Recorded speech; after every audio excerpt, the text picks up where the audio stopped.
Fuck. Worst month of the goddamn year, you know? I can't tell. The recording might have started, it might not have. It Oh, just of course, did. that's Yeah. fighting games are still stuck in January because it's the worst month of the year for just about everything, including news. Yeah. Oh boy, it's the dry spell season, everybody. All right. So, And what episode number is it, Addy?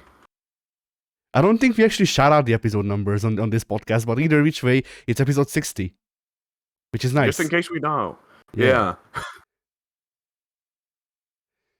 There is a community post. I guess I'll just post the thing again sometime. But yeah, there will be a community post with just the bingo card. If you want, you can play along. If you want, you can't. Or whatever. If you don't want to, you don't need to. Words. I'm good at my job. Yeah. I get paid the big bucks, you see. Either which way, the news. And Huey Lewis. We don't get paid, but we do still nonetheless and sometimes put in more work than people who do get paid. Yeah. The trick is we gotta learn to stop working. Yeah, we need to buy in instead of selling out. Whatever that means. So. Yeah. News. King of Fighters 15. Announced. Well, not announced. They've revealed gameplay of. They showed footage of Shingo Yabuki. Yes. And Shingo. Controversial opinion. Shingo looks like Shingo. I enjoy this. I can't believe it. I can't believe they've done this to us. You know, I thought that Shingo would look like Iori. Or maybe even Athena. You know, I think there's a very good chance of that. I think they looked at Shingo. I think many people have looked at Shingo in the past and said, why aren't you a zoner? Yeah. Mr. Can't Throw Fireballs. Why don't you zone with the idea of your fists? He just takes off his shoes and throws them at people. Well, I think he's a little too Japanese for that. That's got to be like that's the Latina Mamacita special right there. Yeah. La chancla. Yeah, true. I now want a Latino character whose projectiles are just their footwear. Yeah. Oh, it would be great. So yeah, I mean, K-Dash starts out his super move by throwing his sunglasses at you. Well, yeah, it is one of the cooler supers in KOF. In several ways. But yeah, not only did Shingo get footage, but they also revealed 2 further or more characters for the second season pass, which will now feature not only Shingo, but also Kim Kap-Wan, and the actual demon from hell, Sivi Pola Pola, as well as Najd. Yay!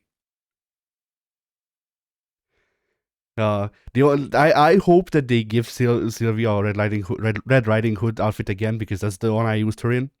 Because it to me it feels like it's adding even more insult to injury. I don't know why. It is. Like her default outfits look a bit too weird. Like it's from those you can tell that she's quirky. If you use the Red Riding Hood outfit, it's only when she does the Ahayago.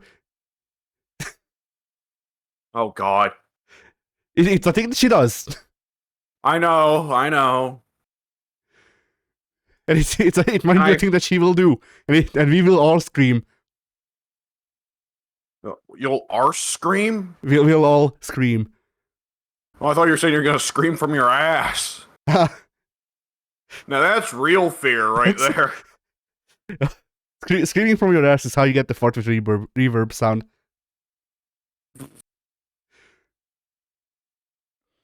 Oh Christ! But anyway, so aside from these 3, there's also going to be 2 additional characters. I will send you the picture. And here's the thing: KOF SNK decided to not use like generic silhouettes for these characters.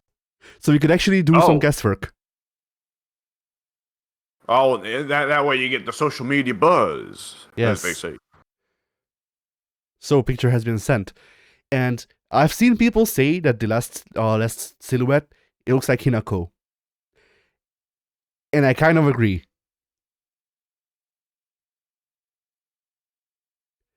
Now, all of this being said, while they were doing the reveals for this game, they also didn't make generic silhouettes, and there were some weird upsets from those as well. So it could just be someone else doing a pose that's very similar to Hinako's in 2002.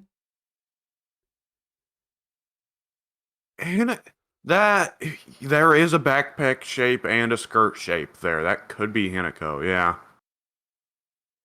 Hinako was a really fun character that didn't get to really be in any sequel, so that would be cool. Yeah. And The then dude, though, looks like Kukri to me, and Kukri's already in the goddamn game. okay, Kane.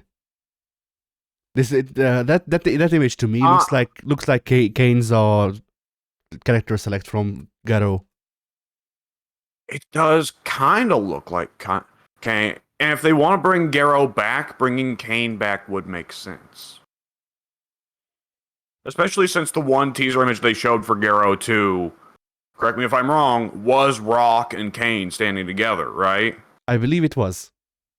Implying that they want to go with the plot line from the shit-canned original Garrow 2, right? Where Kane tries to kind of tempt Rock into following him down his father's path instead of Terry's.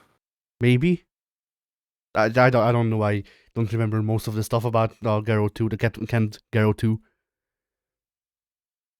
And I always remember, this always sticks out to me. But we've got Cain there, named for the biblical first killer. And then there's also a demon boss who's just named Grant. Yes. I wish that we could get Grant back. But he might be Season Pass 3. We probably are going to get Grant back, but not in KOF. Yeah. Well, I'll tell you what's going to happen is, if Garrow 2 comes out, there's going to be, unless the game comes out and it's just dog shit, which I guess could happen. But if it does come out and it's along the same lines as Garrow 1, but bigger, then there will be a big thing of guys like Wooly and Maximilian Dude and other influential fighting game influencers putting the game over like mad. And that will probably boost the sales a ton. And what we'll end up getting is a KOF 16 that will feature a shitload of Garrow 2 characters. Yeah. Which I will not complain about, especially if King of Dinosaurs is replaced with T-Zoc. Yes. I know King of Dinosaurs is some guy's dude, but I just like T-Zoc better, okay? We require Butt to return. Yeah. Or the bizarre Irish whip mechanics, which they've put on him and they've put on our mecha before, and both times I had serious trouble figuring out what the hell how to use it. Yeah. I remember seeing those and being befuddled. And I didn't play either of those characters a lot. Well, I played T-Zoc, but I never used the Irish whip. Yeah. T-Zoc's almost one of those command grab characters that it's like, you figured out their command grab, okay, you're golden. Yeah, I mean, T-Zoc, and this is gonna be big shit, but T-Zoc is just good T-Hawk.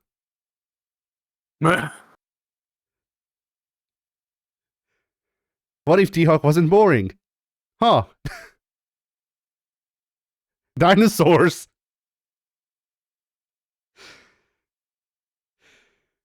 But yeah, I'm trying to figure out who else the guy silhouette could be, because the last one is probably Hinako. Like, that's, I can't really think of, like, the only other person that could fit that silhouette I can think of is Kula, and Kula's already in the game, so... Kula or Athena, who is also in the game. Yeah. Yeah, I should say that Athena more so. I don't think Kula could fit that silhouette. Kula doesn't wear a skirt, she wears pants. I mean, it could just be, like, in my mind, the bottom of the silhouette could just be, like, pants, and it's fading out, so we don't see the cut. But, like, that's for one, reaching, and for two, Kula's already in the game, so it doesn't matter. Yeah. I mean, with either of those slots, we do need to keep in mind there's also a good chance that it's a new character. Ah, yeah, true.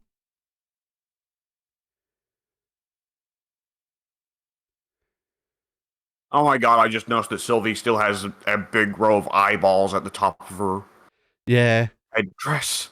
yeah. Like, My I god. I wish that, like, I know why they do this to set her apart from Athena and all that. I wish that she wore more like neutral generic outfits just to make it even more of a flash that she's a fucking weirdo and a demon, actual demon. Oh, Yeah. by the way, I wanted to throw this in just real quick. I did hear a bit of fighting game trivia that Sylvie's face is not supposed to be the weirdo anime porn face, but supposed to be based off of some kind of Japanese pop star who's known to make weird faces like that. Uh I mean, I figured it wasn't actually an Ahago face. I thought she was just being goofy because that's her character. She's quirky, you And know. she'll devour your soul. Yeah, like, Satan needed to update his image. What's better than a Japanese idol girl? I just think of the ending of Anchorman 2. It's the only scene I've seen for that movie. Where they have a big brawl in the park between all the news anchor crews, and it includes the History Channel shows up. And it's led by Liam Neeson. And one of the members of their news team is the ghost of Stonewall Jackson. And the ghost of Stonewall Jackson is right there, and Will Ferrell just looked at it. Is that the ghost of Stonewall Jackson? And everybody just ignores him as he repeatedly points out, like, guys, that's the ghost of Stonewall Jackson. And as the brawl goes on, the ghost of Stonewall Jackson, who is played by John C. Reilly, by the way, you may remember him as the other brother from Step Brothers.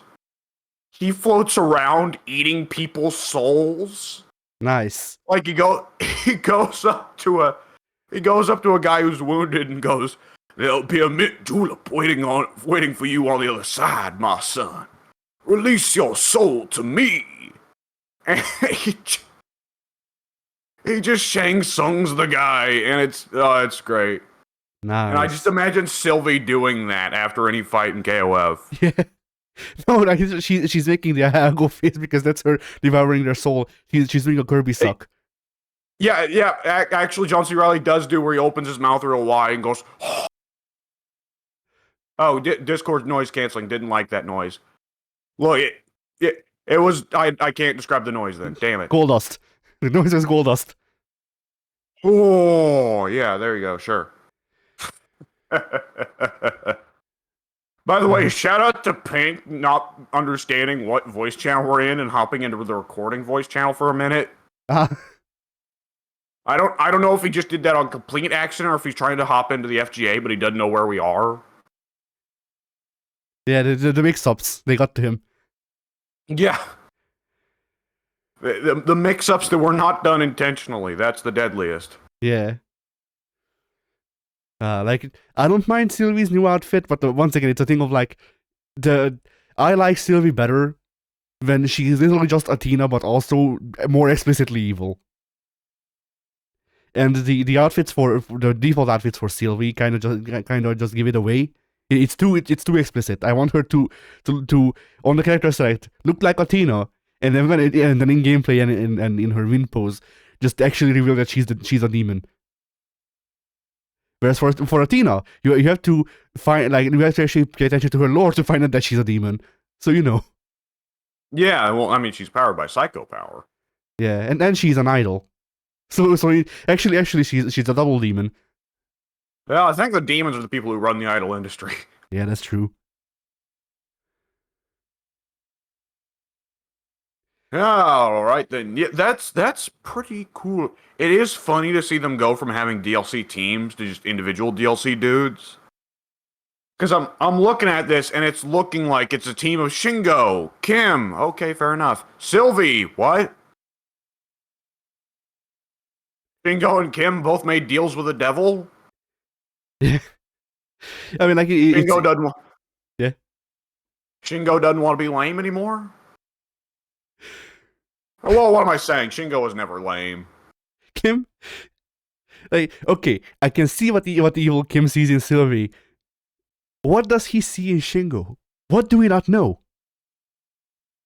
I mean, I guess Kim could take Shingo under his wing, but I mean, he's known Shingo for several years now, and presumably fought him a few times. I imagine he has to know Shingo's not really that much of an oaf.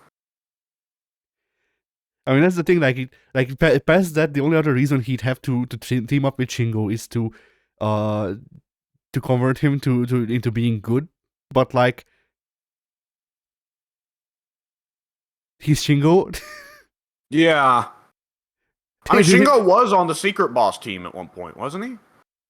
Yeah, I think so. Like, wasn't there one year where Shingo was teamed up with two complete assholes and was just the nice guy on his team? Oh yeah, wasn't he teamed up with the assassin guy with the poison arm? No, that guy was in 2002. Ah, But I feel like in 98 he was teamed up with someone real weird. he might have been teamed up with AG or KG. I was I about forget to his say, name.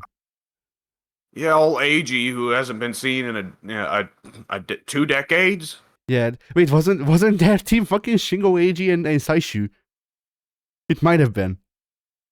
Yeah, I was about to say, was it Saizu or Chizuru? It wasn't Chizuru, so it would have been Saishu then, I guess. So yeah, like Yeah. the Kyo's dad who is currently possessed by evil, an actual assassin, Shingo Yabuki. All right, I can understand Kim a bit more. Just always in the wrong scene, Shingo is. Yeah. So Shingo is just totally what if Sean wasn't lame, isn't he? Yes. No, Shingo is what if Dan wasn't lame? Well, Shingo doesn't actually have the powers. He's just doing the moves. That's true. Hmm. Like, you and I both know that what if Dan wasn't lame is Rio and Robert. No, what if Dan wasn't lame is Yuri? Yeah. Yeah. Like Yuri does everything Dan does better. Yeah. And Yuri also does everything Akuma does. Yeah. On top of that, cause fuck you. Like, Yuri, when you put together all of the Yuri moves down the decades, Yuri is easily the strongest Shoto, which is so weird. Yeah. How many Shotos other than her have had command grabs? A couple, but not too many, and most of them that I can think of are from SNK. So. Yeah. Yeah, I guess Rio and Robert are both right there, and they've had plenty of command grabs down the years. Yeah, there's also I think technically Kazuki Kazama might count as a Shoto. I forget his moveset. Is the problem. But it depends on the game, I think. In 6 he probably counts as a Shoto, I forget. No, he doesn't have a Shoryu. Never mind, but he does have a command grab. That's also kind of his Shoryu. It's like he has a weird command grab that's close range. It's a normal command grab, and otherwise it's an anti-air. Weird. Yeah, like it's one of those things where the animation is very obviously on anti-air, I think, if memory serves. But you can also cancel into it from moves, thus making it a normal command grab, which is why it works weird. That sounds stinky. Yeah, it is. And then put on top of this that Kazuki's main thing is that he has a gimmick where he can summon a fireball that enhances his moves. So you can do a command grab from a combo that does the command grab itself does 75% on top of the combo. Samsho 5 is scary. So anyway. Good thing Samsho isn't a combo heavy game. No. Aside from playing Enja, who has one combo.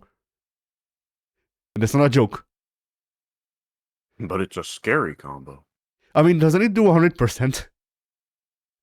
Oh my god. I wouldn't be entirely shocked. Like, I think it's a thing where Anja has a normal moveset when you look at it from the list, but actually all of his moves link into each other, and it's basically just an order soul dragon install input. So Good God. you have to do all of the specials in order. And if you do all of the specials in order, it's 100%. But if you don't, you drop the combo. Good God. Yeah. Aside from that, Anja has nothing but normals.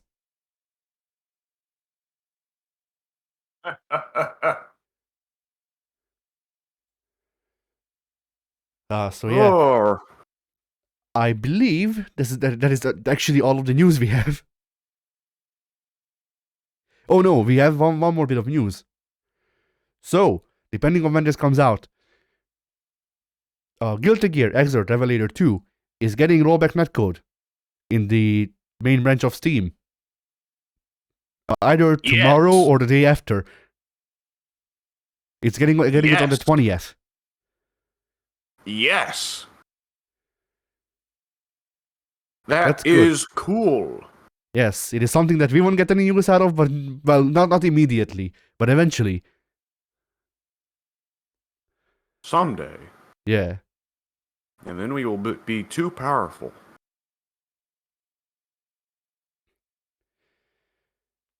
So yeah, and that is all of our news. So, let's hit the one that we forgot about last time. Yeah, that was pretty embarrassing. So the first podcast of 2023, we did not talk about 2022 or 2023 as years. Whoops. Yeah. Sometimes you just get mixed up by life. Did we not? We did hit some 2022 topics, at least on the last podcast of 2022. So I'd say this one we should focus on 2023. Yeah. So the first question would always be, what fighting game are you most excited for to see content for in 2023? But I feel like that one's a fairly obvious one. Yeah, just like I want Capcom to just release one, like, I don't know, one like 10x10 pixel picture or image of Akuma every day until they release him. It's just the same picture, but they just make it more microwaved as it goes on. No. It's all part of a bigger picture that's like in 4K, and you have to put it together, and it's his render from the game. They start out with his crotch. Yeah, sure. Whose dick is this? Yeah.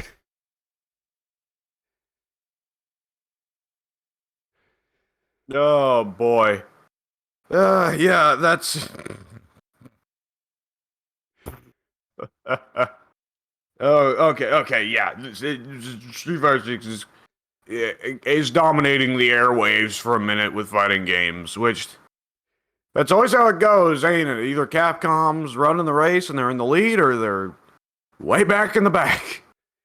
I mean, the problem is that, like, we know about 2 new games coming out. One of them is Street Fighter 6. The other one is Tekken 8. We're not really excited for Tekken 8 because Tekken 7 lacked a lot of features that both of us enjoyed, and also I literally can't run Tekken 8. So yeah, it's kind of hard to be excited. Yeah, go ahead. Tekken 8 does so far look like it's going in the same direction, if even a little bit harder than Tekken 7 did, because it already looked like, okay, we're doubling down on the crazy over-the-top rage move type stuff, which neither you or I were big fans of. Yeah. And so it's just kind of hard for me personally to get excited for a product that I can't even interact with. Yeah. And then on top of that... Yeah? I was just going to say, yeah, that's pretty understandable. And then on top of that, even if I could interact with it feasibly, there's nothing to really be excited about, so... Call me when they reveal Akuma before fucking Capcom. Oh boy. It's not gonna happen, but I'll keep saying that it will. I'll will it into existence, I will. No, they'll do the mix up, and then the Tekken 8 will have Oni. Yeah. Let's get deeper into the fantasy world. Drive further away from reality. I want nothing to do with it. I don't even like Oni. Yeah, I know. But yeah, Fantasy don't just because it's a fantasy you don't want doesn't make it any more realistic. that's true.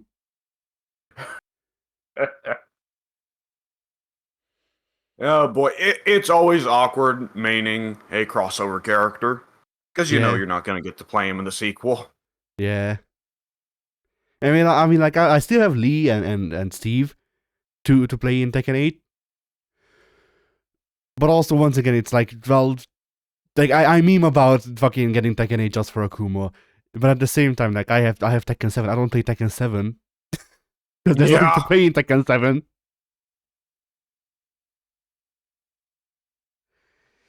Oh boy. So yeah. And then your complaints, I guess, about Tekken 8. I don't know. Oh, is that what we're doing today? I don't know what we're doing today. What's everybody excited for 2023? Bitching about Tekken 8. That's what I'm excited about. Yeah. This is how you know that we're in the Tekken community. I think Reddit has been such a toxic fucking influence on gaming communities. Where every gaming community now you can go to them and ask, "Hey, should I try the game you guys are talking about?" No, it sucks. I play it every day. Fucking terrible. And the developers are lazy pieces of shit and they're greedy. Fuck this game. I'm playing it right now. Reddit and Twitter have just been bad influences on all of humanity. Yeah, so social media has had a negative impact on humanity, yes. Either which way, yeah. I mean, if there's going to be something I bitch about with Tekken 8, it did just occur to me. There's this decent chance that Akuma doesn't come back for Tekken 8, but Gigas does. Oh shit. Oh no. And that would be the joke. Petition to make Harada change his name officially to Gigas. Gig your ass. Just give him a big thumpy. His rage out is the rear view. Fuck it. Kill me.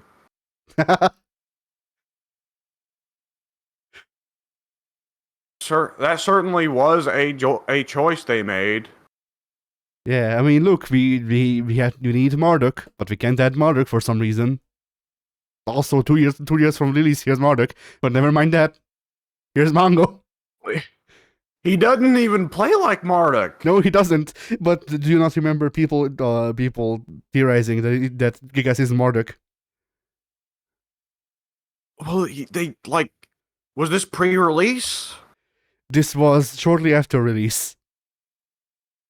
Why would they do that? Because his and Catalina's arcade ending show that he's Catalina's dad. People don't play arcade. Wait, there are no arcade endings. You mean episodes? But yeah, people didn't play episodes. Yeah, it's just profoundly stupid. Okay, whatever. Like the Tekken story, we've already talked at length on this podcast about how stupid that is. Yes. Maybe Tekken 8 comes out and it's amazing. Who knows? Either which way, yeah, other than Street Fighter 6, what is there to look forward to in 2023? Do we know what Arxis is up to? It's been a minute since we've seen something from Blue Team, ain't it? I think Blue Team is dead. Not gonna lie, I think Blue Team might be dead. Blue Team was working on Grand Blue, weren't they? You might be right. I mean, the fucking producer just left. Well, one of the producers were fired or whatever happened there. So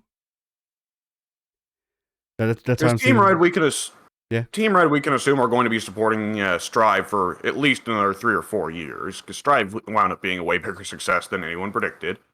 yeah. Blue Team, who knows? I mean, Blue Team, to my knowledge, was Blue Team did work on Grand Blue. You were right, and then Blue Team was also working on the Blaze Blue Gacha that died recently. So that was that. Who worked on DNF Duel? Aiding. Wasn't even aware that team existed, but they'll probably be supporting DNF Duel for like another year, maybe. But the Aiding is the people that made Marvel. They're not an artist subsidiary. Oh. Huh. They just got contracted out? Probably, I don't know. Like it's this weird thing where Arxis did the graphics and Aiding did the gameplay or something like that. That explains a lot, actually. And of course, French Bread is going to presumably keep juggling Uni and Melty, right? Yes.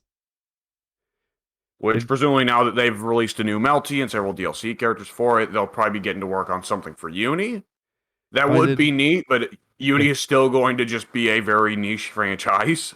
Yeah, although like I feel good, I'm happy for them, and I also appreciate how they handled the success of Melty. Because like I may not be the audience for Type Lumina, but apparently the reason that all of the DLC characters are free is because they sold too many copies, as in it suppressed expectations. So they just went, okay, fuck it. You know what? DLC is free. all of the shit we paid for to make this game last longer, free. Fuck it. Well, I mean, once you get to that point, then it starts to be, we've got a big base that will spread word of mouth. Free DLC, have them spread word of mouth of free DLC, and that'll boost sales up further. Yeah, which is like this is good business. Yes, that's what I'm saying. But like I appreciate actually using this chance to do good business though, because I grew to expect just companies not giving a fuck, give me more money. So you know, like technically they can make more money this way than they could with DLC sales probably, but you know, people don't think. I don't know about that, but you know me, I'm always a devil's advocate when it comes to these things. And every time I say that, I can feel you over there like, why am I friends with you? And that was the pithy little laugh of, I do think that sometimes. See, there it is again. Right now, folks, you can hear it in Natty's voice. He's thinking like, God, I hope a fucking cinder block falls off a building on that motherfucker's head tomorrow. Nah. Oh, God, I can't wait until that Alex guy just gets launched off a fucking bridge into a pit of lava. Nah, why is there lava in Virginia? I don't know. It's not you, it's the CEOs that don't give a fuck. God, I can't wait for Alex to take a flight over the Bermuda Triangle. Maybe then when he's in hell, they'll finally teach him a lesson about that corporate dick licking. Can't wait for that fucking meteor that causes the apocalypse to strike Alex's house in specific. Like, are you saying I it can't wait to lock Alex in my dungeon for 6 years and steal his wife while he builds an elegant revenge plan. While he paints for me for money. I'll clothe them exclusively in hot dog suits. Yeah.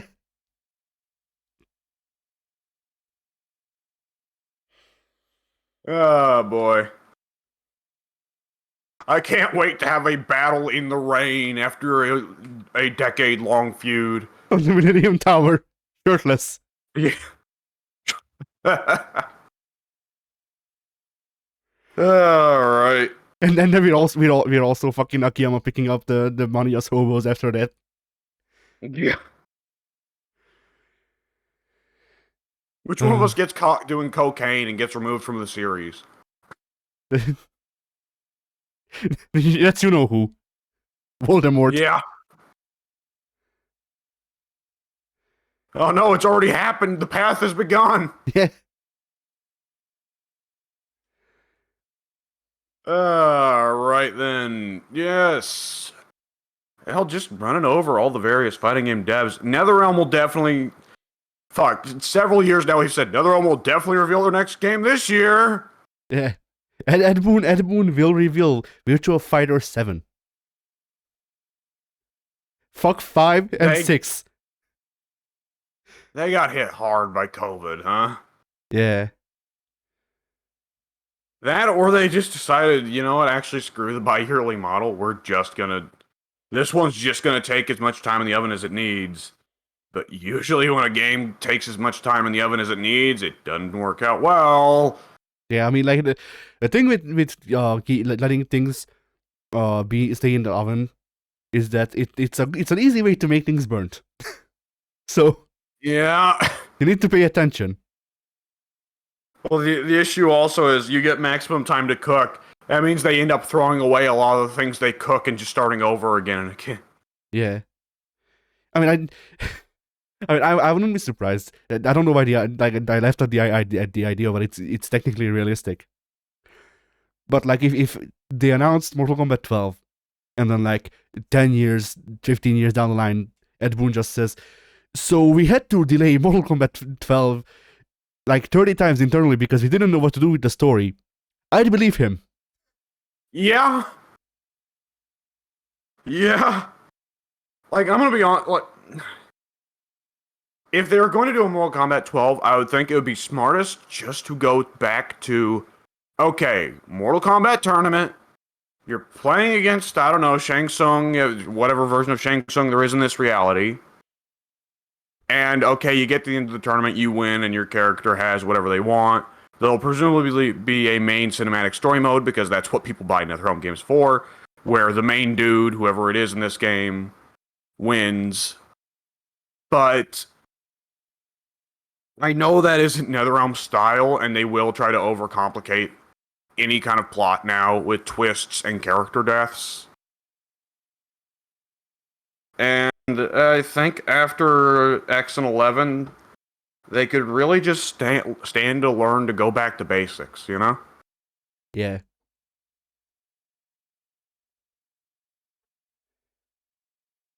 Yeah, either which way, yeah, that Mortal Kombat 12 remains an entirely unpredictable game. Yes. Because, like, we still really don't know if Ed Boon is finally going to get to do what he's always wanted to do, which is torch the entire roster and start over. Or if they're just going to say to Ed, no, you get to make a couple new characters, but this new timeline is still going to have Liu Kang and Johnny and Shao Kahn and so on. Like, eventually I kind of just want Ed to go, alright, fuck it, and just make the entire roster Suhao.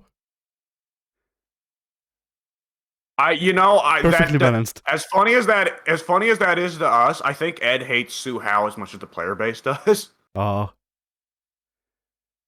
think if Ed got to fill the roster with any character, it'd probably be Scorpion. But yeah, but people like Scorpion. I want someone that only Ed likes. I want fucking Liu Kang Kitara. has changed the timeline. Now everyone is a ninja. Yes. Even the civilians.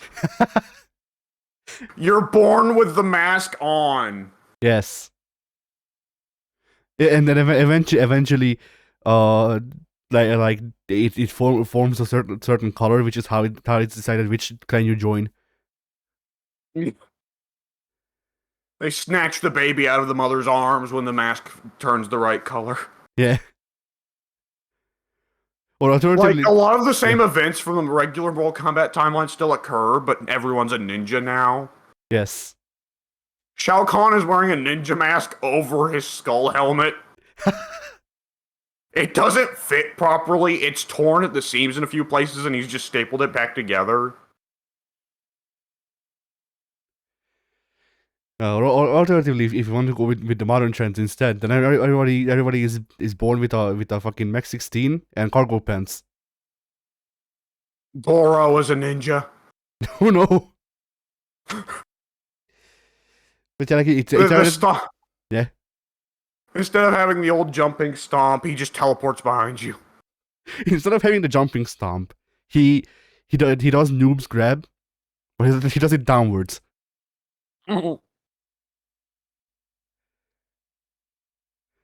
He somehow does an inverted version of the stomp. Yes. His super is Potemkin's Heavenly Pop Buster from X2. But he just stomps you all the way to the ceiling upside down, and then gravity kicks back in, and they both fall going, oh shit! Yeah. But yeah, like it either would be everyone's a ninja or everyone's in the military. In which case, You know, in which case, it would just like the. I think they went. Yeah. I think they know they went too far with the military stuff, and I think that's probably discreetly a big reason why they rebooted. I guess we'll see. It's probably Oh, also no. partly because someone on NetherRealm's team was almost certainly going, I don't want to play a mature, reasonable, good dad Johnny anymore. I want to play asshole piece of shit Johnny again. Can we reset this? I had a horrible idea. What's that? Everybody is in the cyberlink way. Everyone. Cyberpunk Mortal Kombat? I'm just imagining Triborg. Everyone is different colored Triborgs.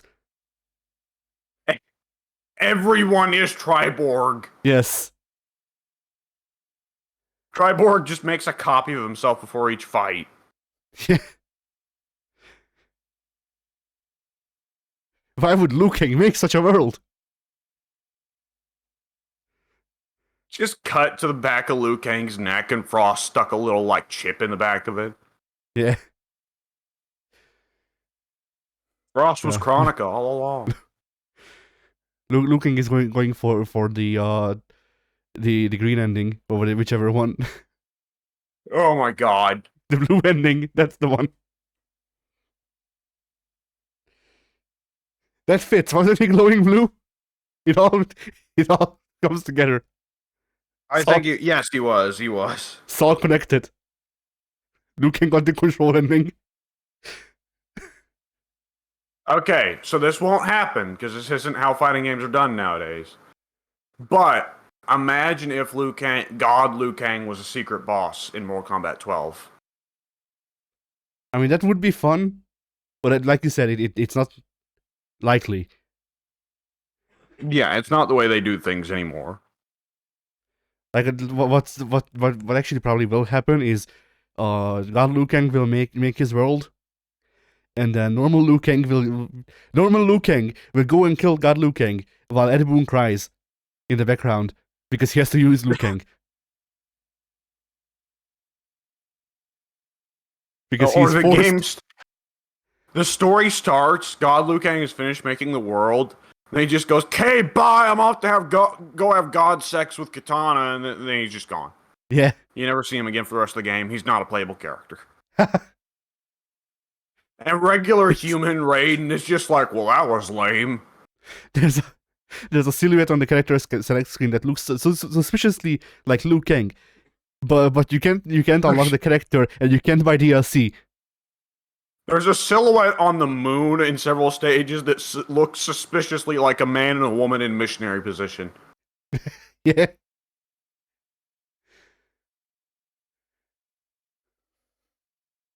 And sometimes there's like a 1 in 8 chance that the man looks like Santa Claus.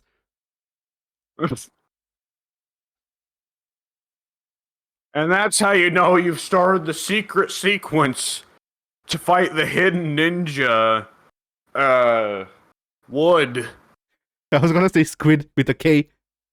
KW, Squid. We got a plant elemental ninja, boys. He's a walking tree ninja. I don't know. A tree ant with a mask. Well, if he fits on the Mortal Kombat stages, then he's probably not a tree ant. He's probably more like a shrub ant. Oh, that's true. Okay, let's be real here. How much of the reboot was just put there to get rid of Scorpion's character development and make him angry again? Yes. Is Scorpion not just the fighting game equivalent of Kratos? I mean, He he's not he nearly as much is. of a piece of shit of. He's not as much of a piece of shit to begin with as Kratos was, but like Like revenge. yeah, like the Like yeah. just replace Zeus with Quan Chi. Yeah. I hope that they do a twist where Liu Kang is implanting the memories of the people that got deleted when he made the new world. So we have fucking Scorpion acting like an asshole, and then just hard cut to uh his MK4 ending that's in whatchamacallit, that's in engine of Quan Chi gyrating. Yeah, yeah. And Quan Chi steps on his chest, and it sounds like he's smashing a bag of chips. Yeah. Quan Chi donkey punches him in the back of the head mid sentence. I don't think Liu Kang would want to do that though, because he probably wouldn't want to put in Tanya's ending, because that'd be a little bit embarrassing for him. Yeah. He will he will put in Javix though. You know, for a minute though, I thought you were going to. I thought of Javik, the Mass Effect character, not Mortal Kombat. Ah, His fatality is throwing people out the airlock. yeah. Anyways, yeah. For a minute there, I thought you were about to say that Liu Kang edits the timeline to make Kratos canon. He already is. Because he was there in Mortal Kombat 9, he was. Yeah. But only in certain universes. Liu Kang. That there you go. Ed Boon makes his horror fighter game plus Kratos, I guess, and plus the Joker. I don't, and RoboCop. Liu Kang makes fucking uh the game, you know the game. Shit. Virtua Fighter 7. No, not Virtua 7, although that's funny too. That's funnier. Never mind. Okay. Finally, I will make the perfect world. And he just starts making the Jeffrey Wild wrestling a shark. Yeah. That For would a be moment, okay. Liu Kang's Okay, imagine face this. Imagine this. You buy Mortal Kombat 12. You put the disc in, or you download it, or whatever. You get to the and you get a notification, Virtua Fighter 5 installed. No. You turn the game on. The updates are all on it, whatever. Turn the game on. You get the title screen. It says Mortal Kombat 12. You press start. Immediately, you get it loaded into a cutscene where Liu Kang goes, "Finally, the perfect world," and then it fades out, fades into fucking Akira Yuki, and then you get another title screen. It says Virtual Fighter 5. Press start, and you every get the every Mortal time Kombat 12. You get the Mortal Kombat 12 title screen again, but then the Mortal Kombat 12 logo turns to ash and fades away with the wind to reveal Virtua Fighter 7 beneath. yeah. I mean, I figured it would be funny if the first time you turn the game on, you get the Mortal Kombat 12 title and the cutscene, and after that, every time you load it up, it's just Virtual Fighter 7. Fuck it. The opening cutscene is Liu Kang doing combos on that Sega dude that won't stop fucking. Segata Sanshiro? No. Who's the Oh, he just insider trading. He keeps insider trading again and again. The guy, a guy who made Sonic. Liu Kang just does a fatality onto him. He turns into a dragon and eats him. Then he just says, "Virtua Fighter is mine now." Yeah. And for a moment, like there's a lightning strike, and during the lightning strike, Ed Boon's face is overlaid onto Liu Kang's. Yeah. That was the twist all along, you fools. He fooled you all into thinking he hates Liu Kang. No, he is Liu Kang. The next time Ed Boon's in an interview and he doesn't like what the other guy has to say to him, he turns into a dragon and eats the guy. Yes. Fucking hard cut to Warner Brothers studios on fire, just in general, but also when you walk in, everyone's dead because Ed's eaten all the people who tried to sue him for just making Virtua Fighter without actually getting the rights. Cut to Ed Boon at the bar being interviewed by Harada, and Harada's just, making a drink, and it's like, it's interesting how you turn into dragons and eat interviewers. I wish I could do that. Yeah, teach me how to do it. And then What are these hidden techniques? and then he does, and then Harada turns into a bear. He's been Kuma all along. Oh no! It's better that or a kangaroo. Yeah. Harada turns into God. Oh my god.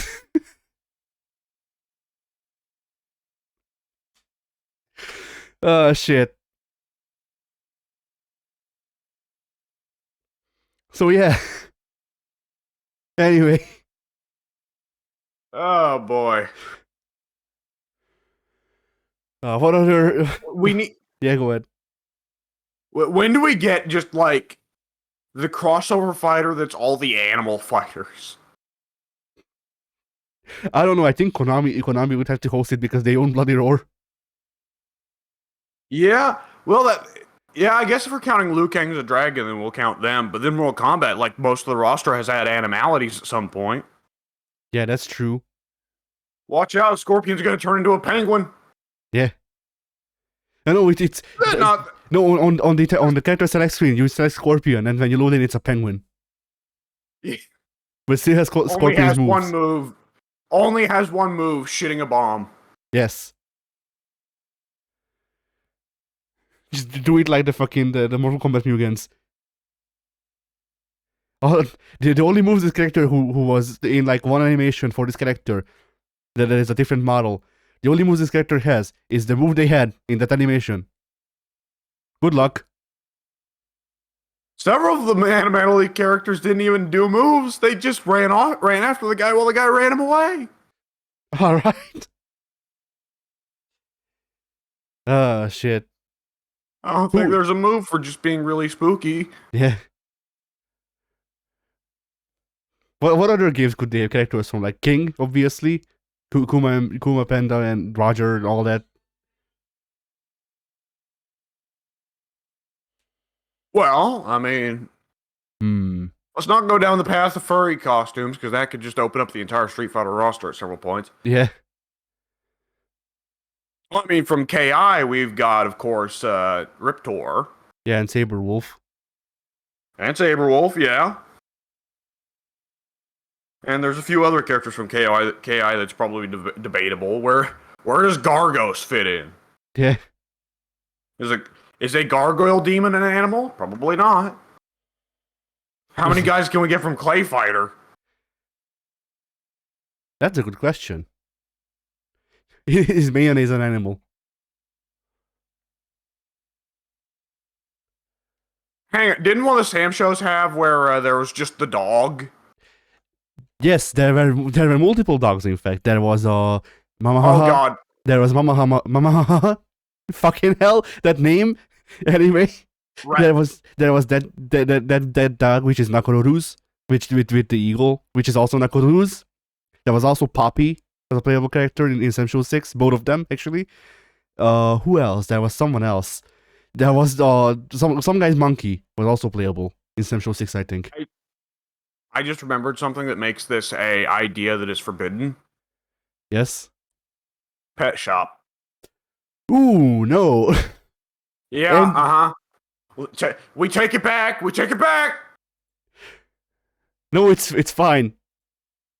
It's for the funnies.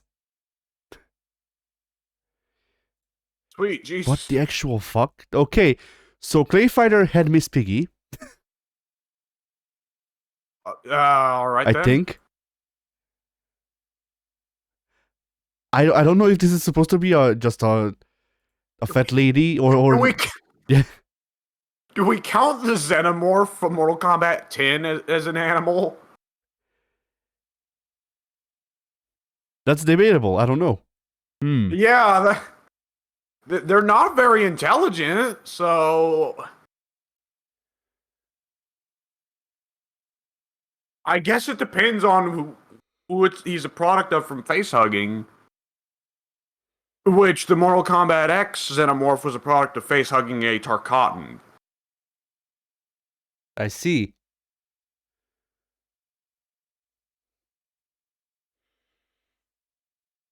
Hmm. Either which way. Boy, you can tell we didn't have topics to think about for what about 2023, huh? I mean, like, we don't have a lot to go on just yet. We have Street Fighter Yeah. 6 and Tekken 8. That's all we have. Yeah. There is still. Is there any more sign that the League of Legends fighting game is coming soon? Not that I could tell.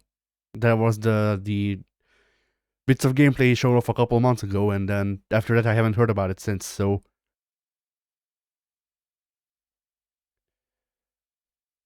Huh.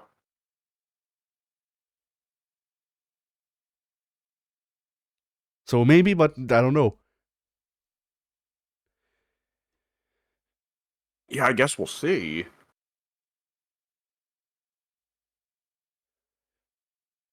Either which way, does look to be a certainly very exciting year for one property at least. Yes. The 2023 will decide whether Capcom thrives or everyone else thrives. Yeah. It will be the year that it is fully realized whether or not Cap God has returned. Yes. It will decide whether we're in the presence of CapGod or Capcom. Yeah. You start Street Fighter 6 and at first the logo pops up of Capcom and everyone like gasps, "Oh no!" Yeah. And then it morphs into Cap God. It plays a badly edited version of Rap God trying to like just very stinkily replace the R sound with a C. It's not even a YouTube proof quality edit. No, it's just Ono doing a cover. Yeah. God drunk. No, no, that's Capcom right there. At first, it's Ono saying Capcom, then he's replaced by the two new directors doing a duet. Sure. And then before you get to the title screen, there's just a small splash screen that has a show close up of both of the new guys with lightning eyes and lightning in the background, and it's a Shoryuken yourself. If I must, wham.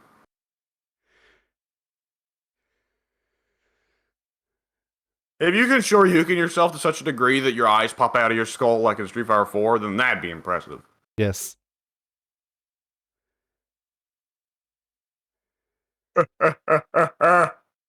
But yeah. So this is gonna be a topic potentially. It's kind of a vague Oh one. boy. It's kind of a vague one, so we can answer this two ways. But the question is, what fighting game has the best meter? Oh. Now, we could answer this two ways, because we could talk about mechanics or we could talk about aesthetics. Yeah.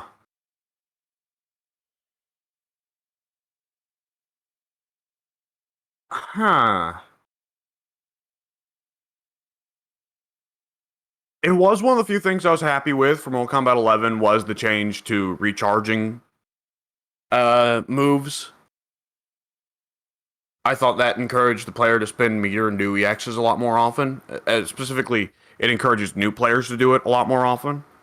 Because that is something that new players always save up for supers. They don't ever do EXs, you know? Yeah. I mean, it also depends on the game, because, like, for whatever reason, I spam EXs in KOF, but I don't use EXs in pretty much anything else. Yeah. But then I was also raised on Akuma, who didn't get EXs until, like, Street Fighter 4. Like Akuma didn't have EX moves in Third Strike, I don't think. I don't believe you. If memory serves, all of the use he has out of meter is just supers. Because I think EXs were a thing of like, well, your character either has them or they don't, pretty much. That I don't believe you. Hang on, let me. I'd have to check, yeah. Yeah, let me close Warmer 3 and I'll crack open my Street Fighter copy. Hang on. I did pick up the Street Fighter collection on the PC, I believe. Yes, it is Nice. right there. Because I wanted easily accessible Street Fighter. Yeah. Yeah.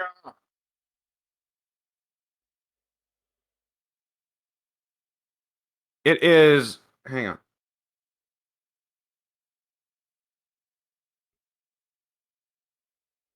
Oh crap! I forgot to set up the joystick. Oh well, Oh I'll no. figure out how I get in there. We're doing it live, folks. You heard of people saying "fuck it, do it live." This time we actually fuck it, do it live. Well, we don't actually fuck it, but you know. Not yet. That's for the after show.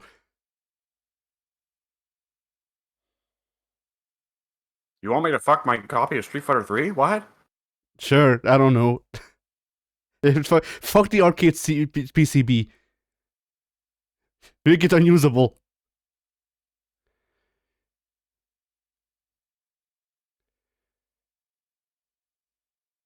Oh yeah, these buttons are wrong.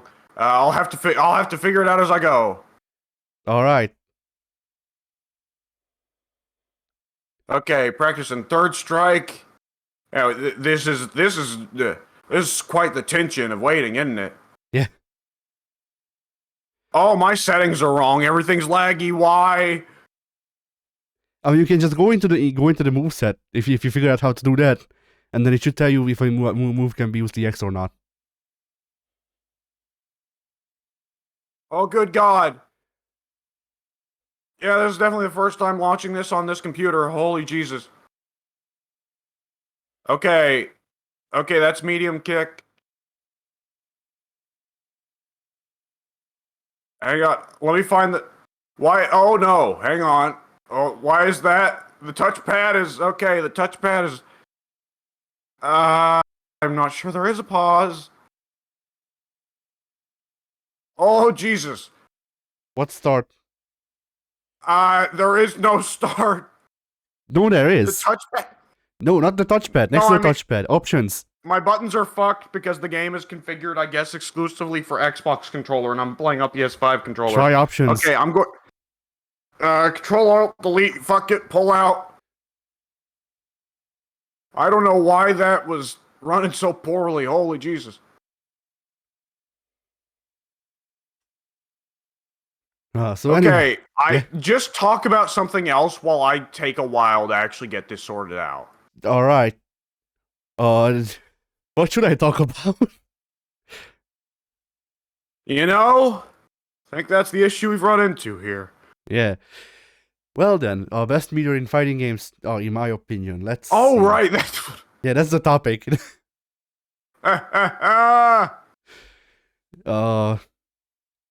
Well, aesthetically, I don't think that you can't really do better.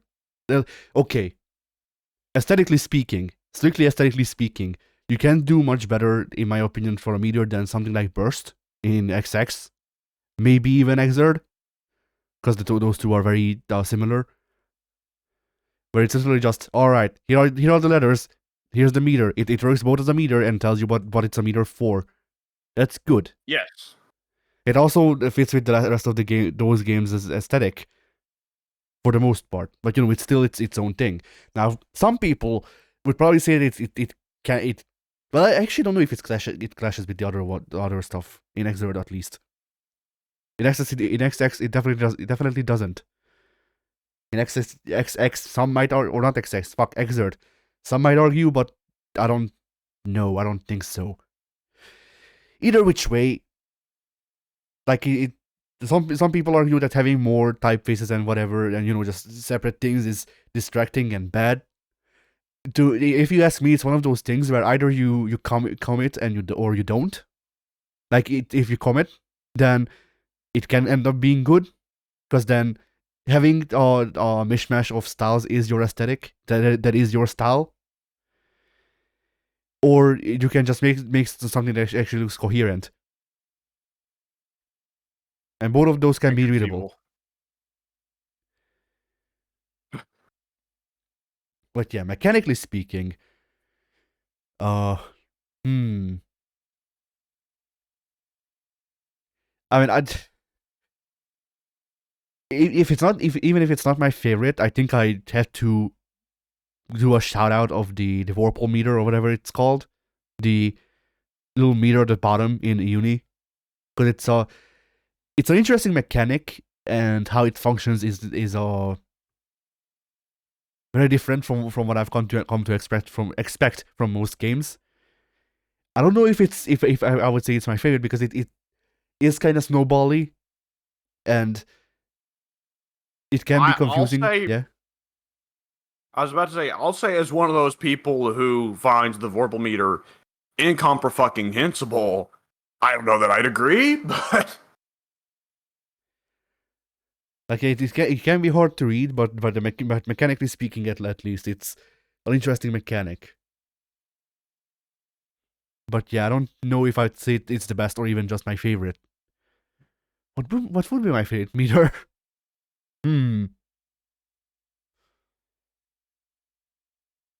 That's a good question, because usually, like, mechanically, meters don't really change a whole lot, unless it's a special meter like Ultra. oh, Okay, mechanically, the rage meter from Semsho. So the rage meter works off of you getting hit. You build it off of you getting hit. But at least come Semsho 5, the rage meter can be used in two ways, because you can gain a super by achieving full rage, or you can get a different super or a super state, I forget how it actually exactly works, by making the meter go away and entering what do they call it, like calmness mode, something like that. son of a bitch! What? Akuma doesn't have EX moves. I told you. It's insane. Yeah, like Akuma didn't have EX moves in Alpha or before that, because those games didn't have EX moves. 3 added the EX moves to some characters, but not everyone. Akuma doesn't have them. 4 is the first game that I can think of where Akuma had EX moves that I played.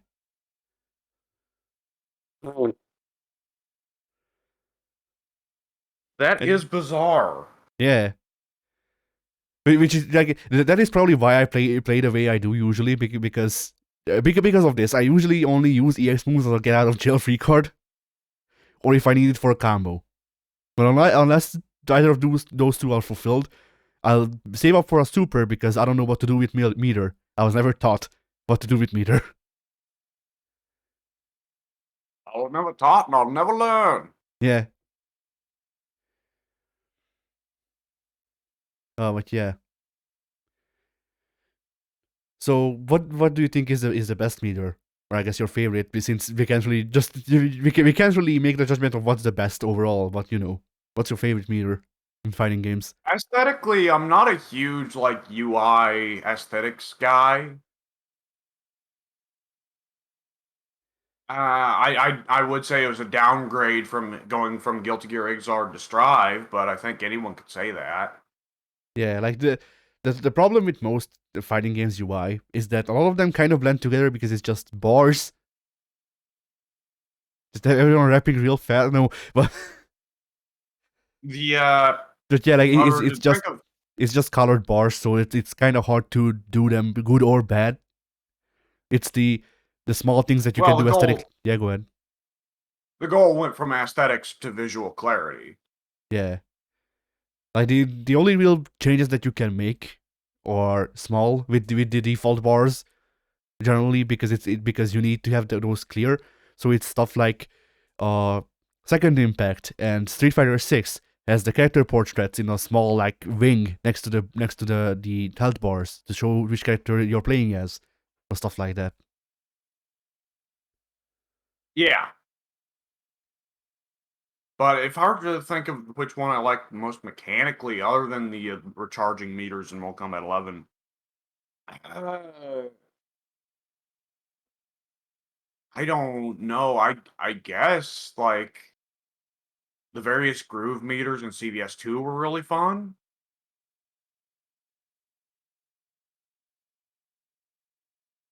That's really all I can think of. All right. That's kind of a lame answer, but you know what? Yeah. This is preemptive, but I'm gonna go ahead and say the meter mechanics in Street Fighter 6 look awesome. I I really just like I know it's not gonna happen for at least another half a year, but I need Akuma gameplay. Capcom, please. That Like I need to see what he does with those meters. well, the curious thing is we're speeding through characters so rapidly, right? Yeah, We've got 4 characters left that haven't been shown. I think so.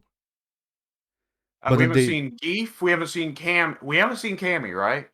yeah, I don't think we have. Well, we have seen Cammy in leaked footage, so no, we haven't Yeah. seen Cammy. We haven't seen Geef, Cammy, T Hawk's little sister, or Not who's G, the BJ, whatever his name is, guy with cane. no, we saw him. We He did? was revealed with Marissa and Manon. Remember? Oh yeah, you're right.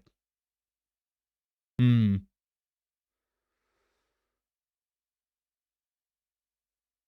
Not female Fawn, not Fem Fawn, because She's gonna be DLC. DLC. Yeah. Yeah. Yeah, not her, Ed, Rashid or Akuma, because they are DLC. Yeah.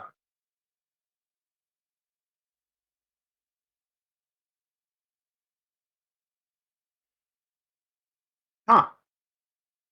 Well, all right. I guess we'll.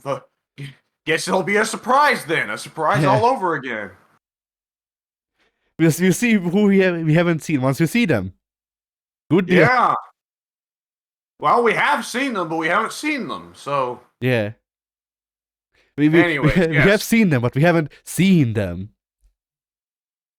You need to quote Gan. I really called him Ganzif. What? Fuck. Ganzif. That's fucking like that's Bizarro Shinzangif.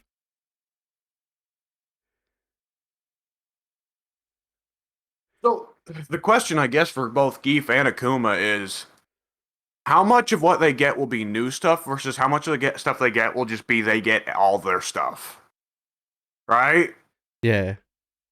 Because anyone can look at Ryu with envy, because Ryu not only got all of his tools that he's been missing down the years, but also got some new stuff. Yeah, I mean, like, if they give Akuma his entire moveset, as in literally every move he's had, I will be satisfied because he will still have, like, 2 characters' movesets. What the fuck? We'd have 12 different supers. I didn't think of that, but you're right. Just a super for every occasion. Yeah. Several supers for one occasion. Yeah. Akuma has 5 different versions of the Raging Demon. Why? Why not? The Raging Demon can now go forwards, backwards, diagonally, straight up. He can do it in the air and go down. He also can do it in the air. He also has rare Akuma's teleport Raging Demon.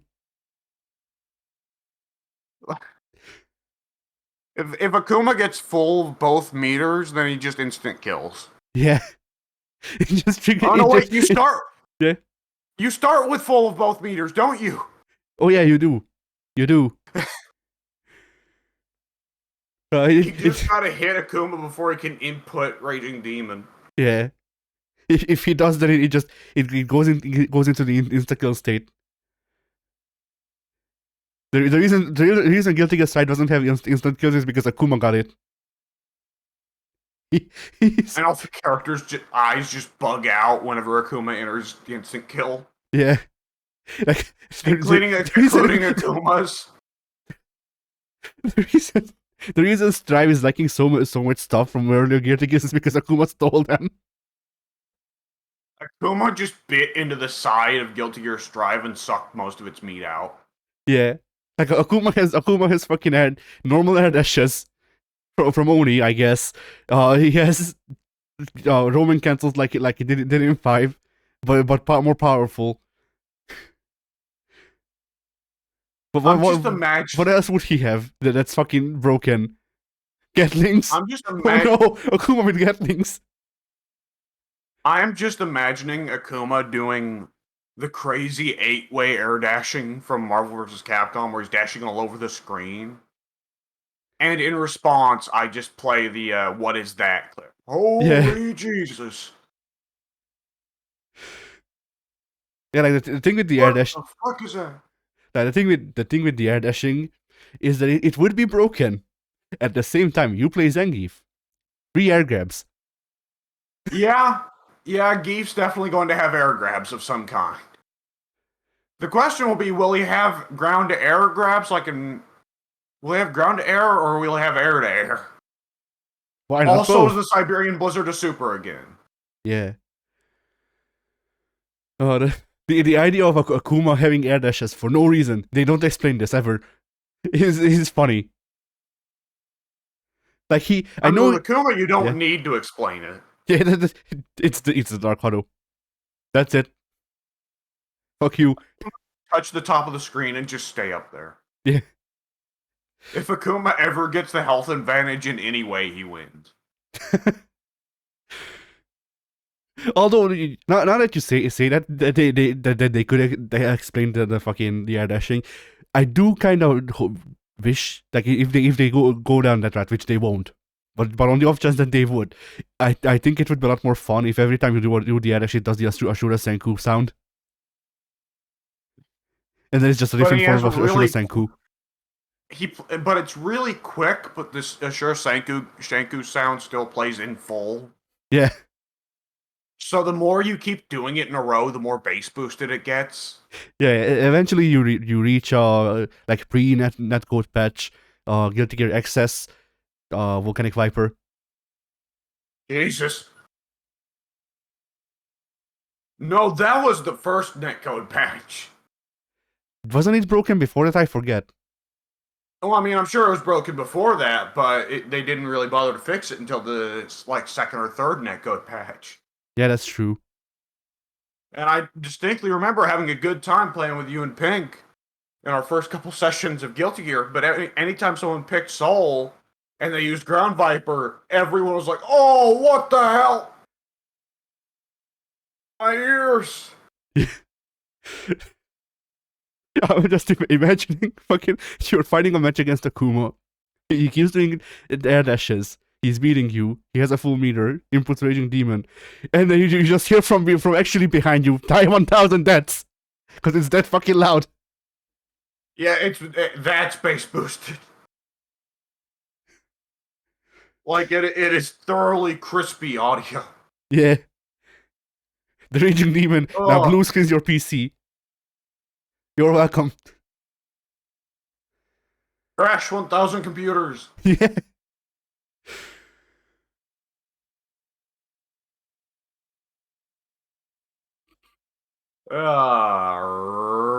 Right then. So Got any other topics here's stored up, or are we ready yes. to wrap this up? Here's a quote that will that will be close to your heart, but not mine. That was raised recently. What is your favorite scrub quote?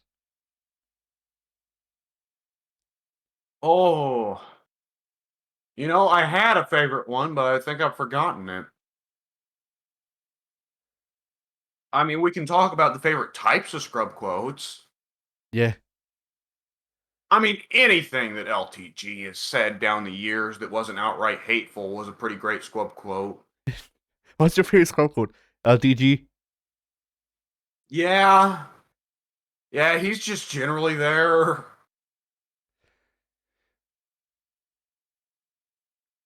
I mean, let's see. The classic, of course, is you only won because you picked this strong character. Yes. Which the natural response is, okay, if he's this strong and you care this much about winning, why don't you play him? Yeah, and my favorite is always when then they pick that character, you pick someone else, and then suddenly the other character is stronger than the character you were first. Huh? Yeah. It's especially good when you just switch characters. When you lose to a guy, when the scrub loses to a guy who does nothing but Shoryukens, and then calls the other guy no skill because he just spams Shoryukens. Yeah. And it's like, okay, on some level, yes, that does display a lack of skill. But you know what displays a greater lack of skill? Getting beaten by nothing but Shoryukens. Yeah.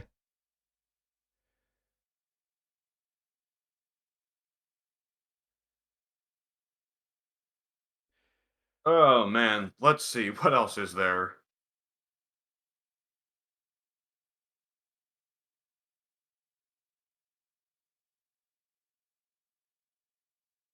Huh. I mean, I'm seeing a good one that's worded very well. Oh, I should just be bringing up scrub quotes on my Twitters. That's what I Yeah. should be doing. So listen to this. You spend your whole life in training mode to land this sweaty combo over and over again when combos are in fact exploits. Oh, yep, that one's a classic. Yeah. The combos are cheating. Yeah, combos are cheating, blocking is cheating, punching is cheating, existing, cheating. You choose Terry, that's a bad lin. You choose K-Dash, that's a bad lin. Fuck it.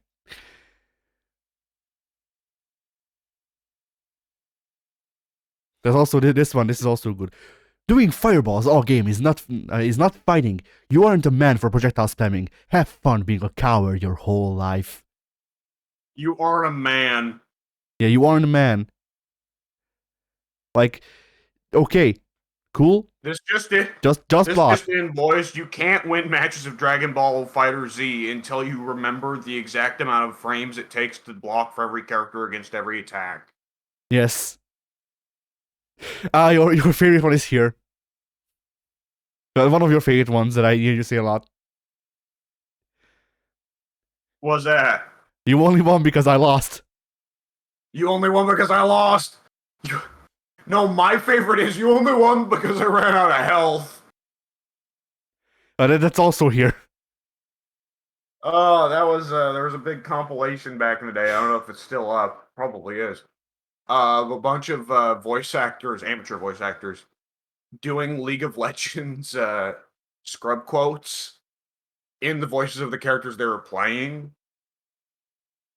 And the guy who sang that was playing this big ass dumb Frankenstein character who sounds like Arnold Schwarzenegger. Ah, So the voice actor goes, "You only beat me because I'm out of health."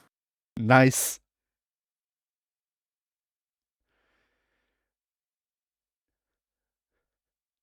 There's also this one. True combos equal no skill. Yeah, only fake combos.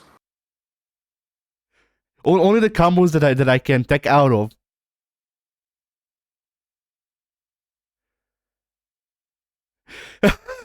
This is also good. This is the next time we play Persona 5, I have to use not Persona 5. Fuck, Persona 4 Arena.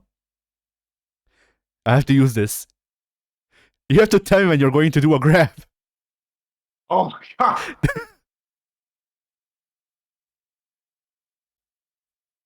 Man, apply that to any competitive game. Football, you have to send the other team's coach your play before we hit the field. Yeah.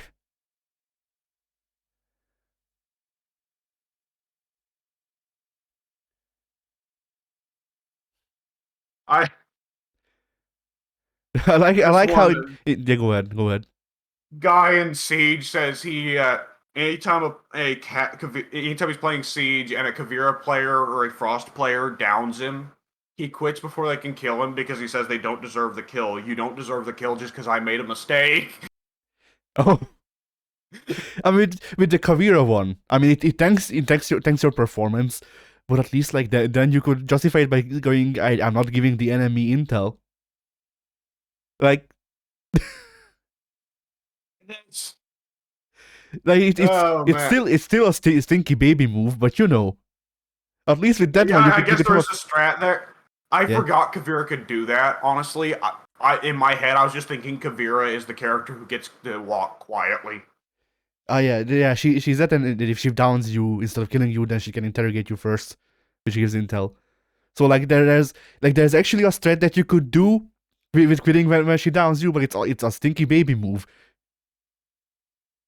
So The like truth of grapplers being asshole characters never changes.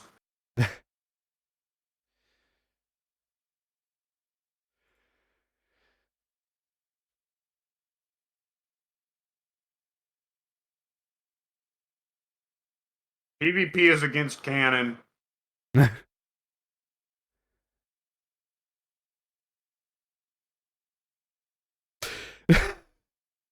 all right, this is good. I like this one a lot.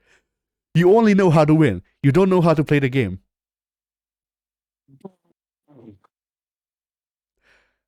All I do is win. Yeah.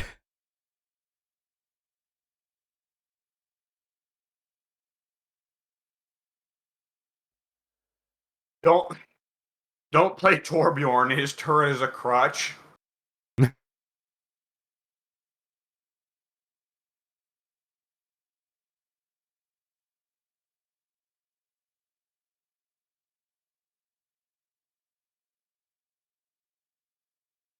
Uh, nice rollback win, Dickless. What?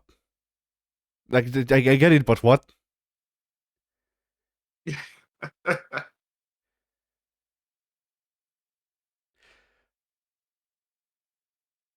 Oh yeah, there's also this one. If the more skilled player always beats the less skilled player, the game isn't balanced.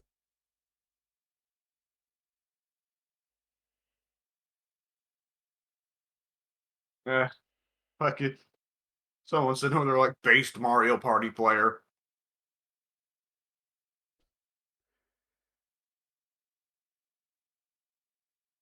What is this? A scrub? This is a scrub quotes from the Dark Souls wiki. Command grabs suck and have no place in this kind of fighting game. Dark Souls isn't a fighting game. I it does feature PvP, but y'all, the PvP in Dark Souls is usually horribly imbalanced. Rainbow Six Siege is my favorite fighting game. It has PvP. Yeah. No, actually, Smite is my favorite fighting game. It has PvP. There's Duel. Um. Shut up. You can tell that we're heavily influenced by the best friends. Oh boy, yeah. Oh, Dragon Ball Fighter Z1. The guy got messaged afterwards. Not to sound bad or anything, but I personally report players that play against me like this. There's no need to go that hard. ah.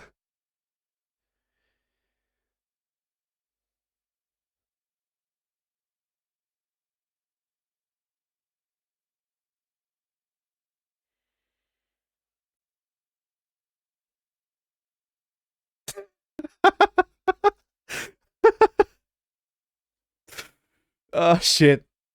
This one was apparently sent after a Mortal Kombat match.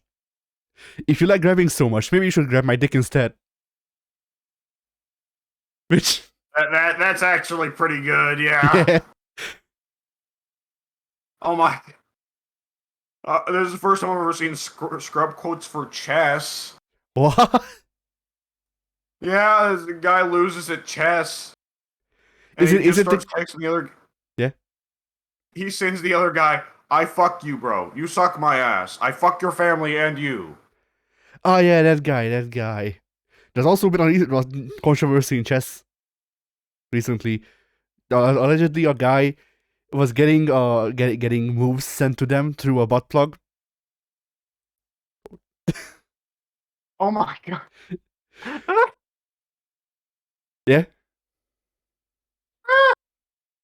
That's great. What?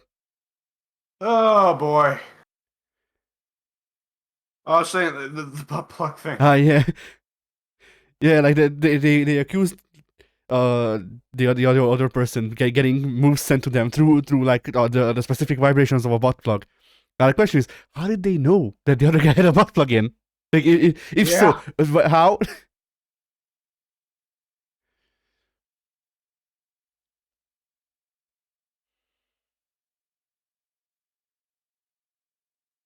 Oh wow, yeah, this one.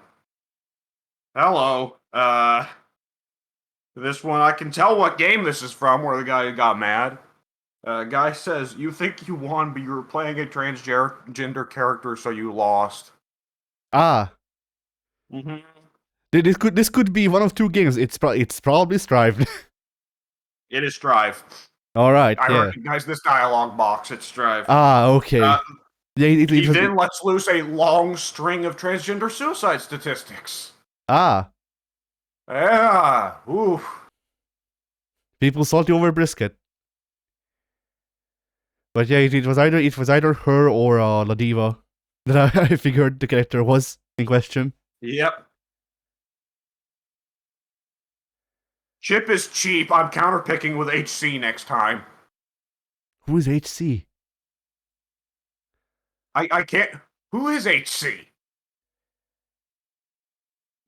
What was the name of the Korean girl in Revelator? Come here, with a K. Oh. Who is HC? Because it's Chip with two P's, as in Chip Xanath. Yeah. Hmm. I'm trying to think. Like, who even has a name that starts with C? Hmm.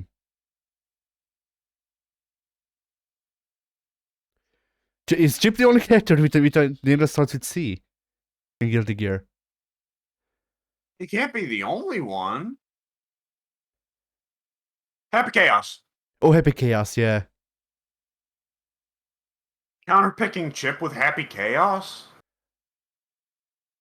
I mean, if they actually know how to use Happy Chaos, then sure. I never liked the phrase good game because only the winner says it, never the loser. Says guy who lost. Yeah, I mean that is probably untrue.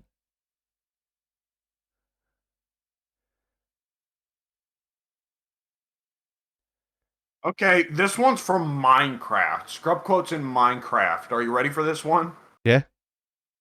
Invigorating gameplay. I didn't mispronounce that. He typed it invigorating. Yep. Good game. I don't care to sit here and watch as you just infinite combo me just so you can get a cool replay. I'll admit it's been a year or two since I played More Minecraft. Minecraft. I don't think that Minecraft has combos at all, let alone infinite combos. I mean, you can get stun locked, I guess. Is that infinite combos? I don't.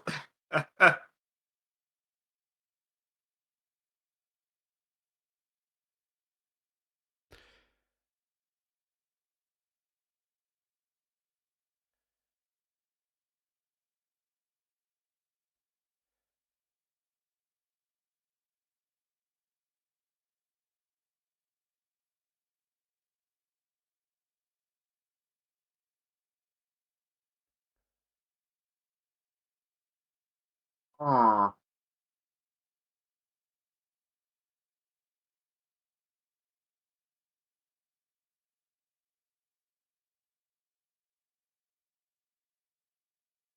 I have to assume this is a DNF duel here thing because I don't recognize the names, but okay, I will skip Vanguards. It's really boring matchup. If I see Vanguard on login screen, exit game and log in again.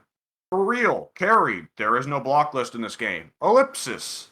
I don't care. I don't want to see vanguards in any match. Zoning equals skill issue. He have safe pressure. Safe! Safe! In all caps.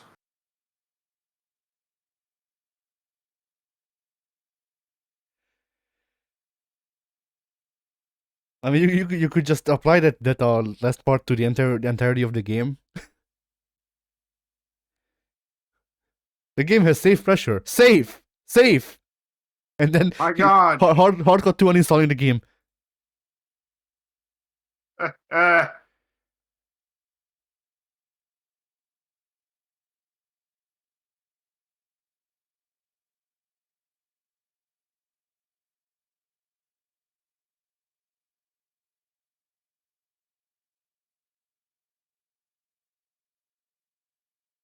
In card games, Asian players love controlling stun decks. They are a timid culture. What? I guess they think that the Asian players shouldn't play dominatingly because of their their preconceived notions or whatever. Yeah. Like, newsflash: Asian people are people. Strange. Yeah.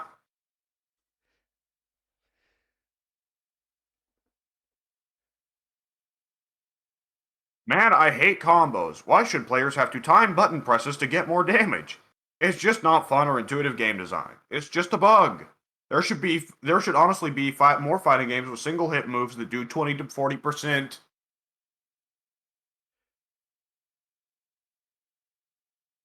I wish, I wish I had a good source that I could deep fry so that I could just play a sound clip of Samurai Showdown 2 whenever someone says something like this.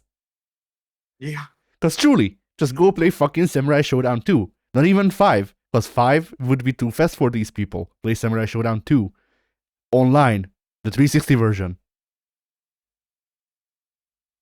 That's the slowest you'll get.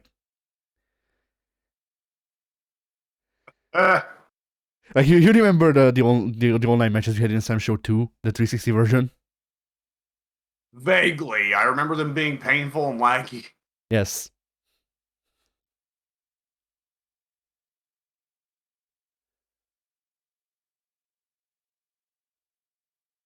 Okay, this one's great. Guy after the match says, "You gameplay, it's so gay. Fucking asshole." He leaves the chat, rejoins the chat, and then just says, "Fucking gay." Good arguments. I love that he leaves the chat and comes back just to say that. Yeah.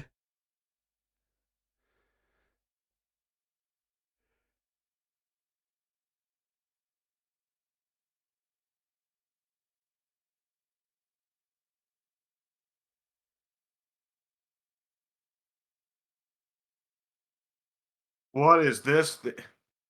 I think this is supposed to be Tekken? Nice, congrats, you hop kicked your fucking dog shit Elmfowl. You just mashing King's gimmicks that need extensive matchup knowledge to play around. Go lab. Easy to say that when you're the one playing the character you got a lab for, Elmfowl. Instead of just playing fundamental Tekken, abuse brain-dead gimmicks and setups. What is fundamental Tekken? Standing 1. Standing 1-1-2, there you go. That's fundamental Tekken. No movement. It's just both of you going back and forth pressing 1-1-2, and then eventually the clock runs out and it's a draw. That's fundamental Tekken.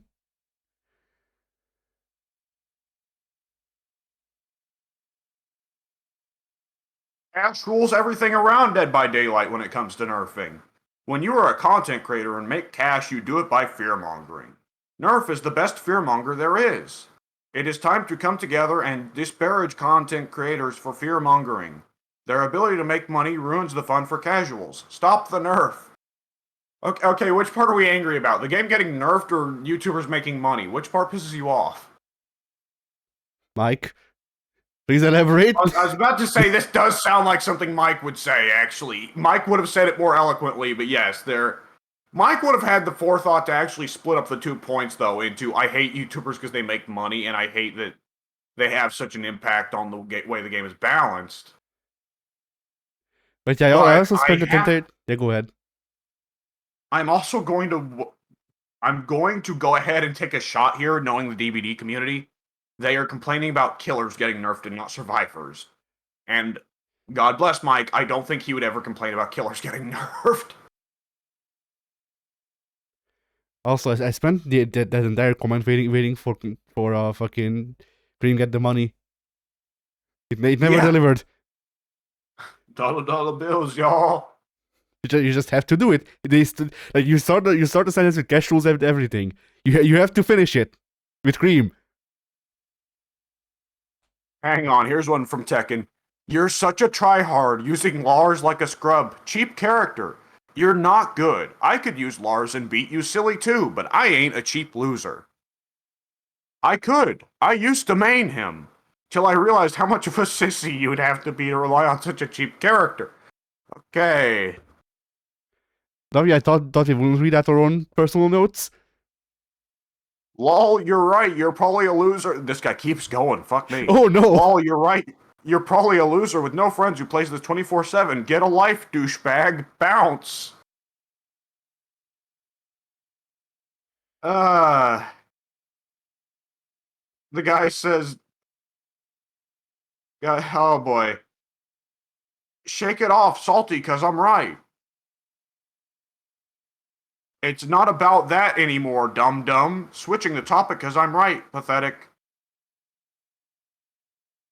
Okay, yeah, and then they go into a longer conversation. Whoa. Okay, I thought this was all just one guy talking to themselves.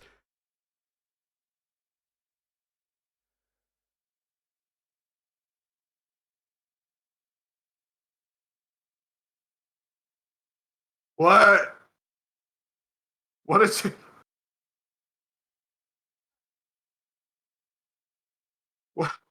Here's another one from DBD. Yeah. This one's great. It's the survivor. I get one of the survivors talking to the killer, I guess, and the killer is playing a bloody Albert Wesker. So apparently there's some kind of Wesker pro. But anyways, it's survivor. Haha, easy. Camp and tunnel more on killer-sided game. Typical Joe Biden supporting fat liberal trash. What? What? How does that?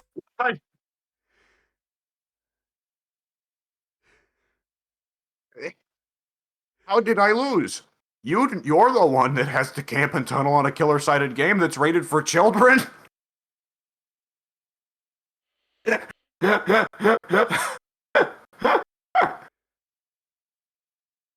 Famous kids game, Dead by Daylight. Yeah. I like to imagine that to these people, like whenever they lose, it's not that they lose. It's that they got stuck. Like it played the fucking their console or whatever. Played the video of Joe Biden going hello. He keeps going, by the way, and no one responds to him, which is great. Nice. Who's the real loser? LOL. Fuck Joe Biden. Let's go, Brandon. And then he kept messaging the killer player afterwards. Why did you camp and tunnel on a killer-sided game? Are you really that trash? It's a game rated for children. LOL, you sound like a child molester. The guy hasn't said anything. The guy playing Wesker hasn't said anything to this guy. Killer-sided game is killer-sided. Ha ha, fat loser. Keep voting for Joe Biden. Keep camping and tunneling on a killer-sided game. Small sheeness? So I have to assume that some of the scrub quotes that make it onto Twitter are staged. But man, this is dedication to the bit if it is staged. Yeah. Flat Earther. Hang on, he's a Joe Biden voter, but he's also a flat earther. Ah. Fat nerd, loser, idiot, trash, get good, GG, easy.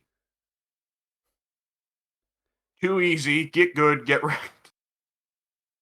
My God.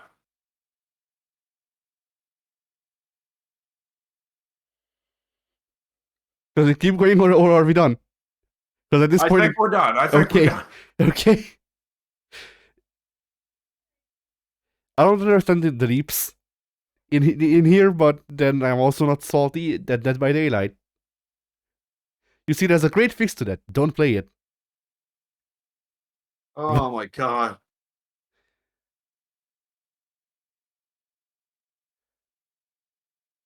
Remove the rocket launcher from Quake for a week, but then all the pros would realize that you need actual skill instead of rocket go boom. Who that dude, who goes into Quake like, man, I hate rocket launchers, but I'm gonna play this anyways?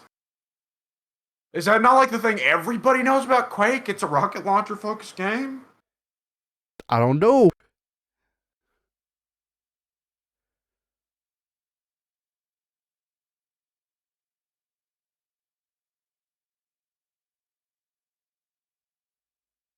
Oh boy.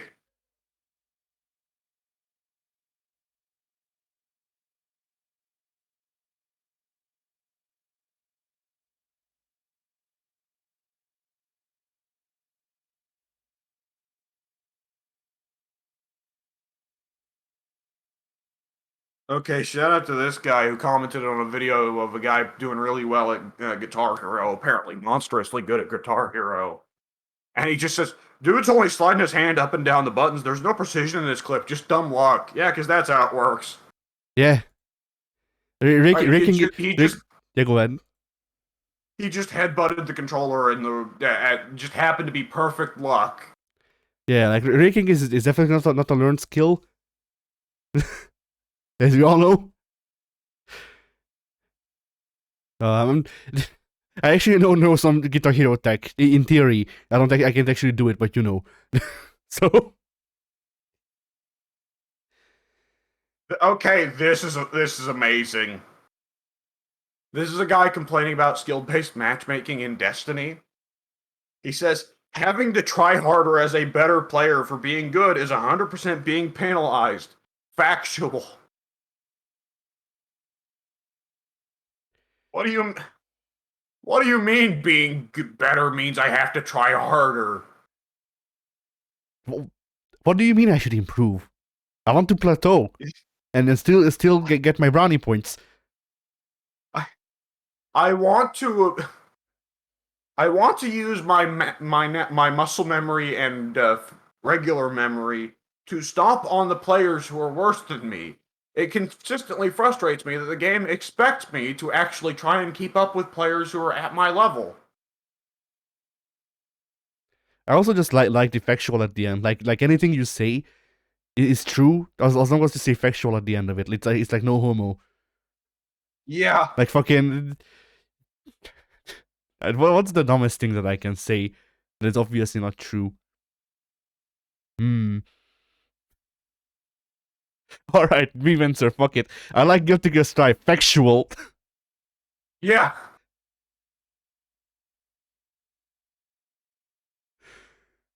Ugh.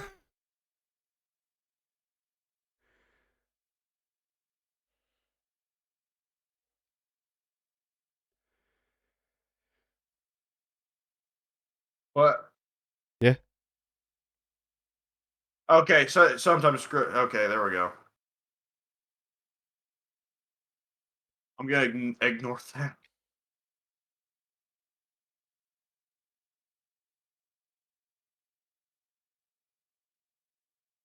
Most TVs can't go above 30 FPS unless they are fairly modern. Okay? When are we speaking? Are we talking about like 2005? Then they're probably true or probably right words. Like, Okay, this one's great. This one is such a okay. This looks like Call of Duty maybe or Counter-Strike. You are so bad and still kill me. How much lucky you have?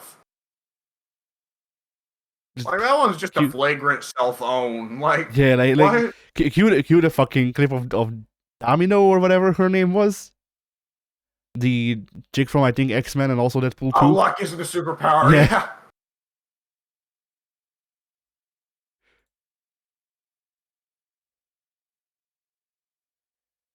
Okay, this guy's commenting on I guess, a basketball clip of a guy intentionally. By the way, this is probably the rest of the podcast for anyone who's listening, folks. Yeah. This is too much fun, and we've run out of substantial stuff to talk about. Yes. This is a clip from a basketball game of a guy intentionally missing a free throw as a strategic move, right? Yeah. Now, I don't know basketball. I don't know why that's a strategic move. I don't understand it well enough to understand why that isn't just bad. Flex But on the nonetheless, haters. the guy does it. The guy does it, and someone comments, they should make it a rule where you can't do this. Immediately, he's taken advantage of the league. Suspend him.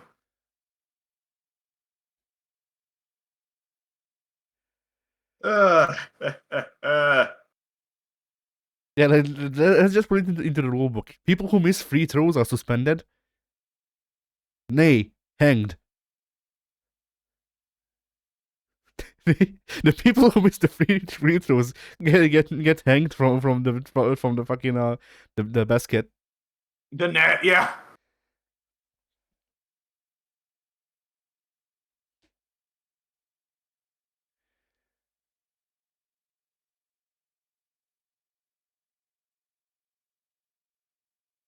Oh, I got to sneeze. I got to sneeze. Ugh. Bless you.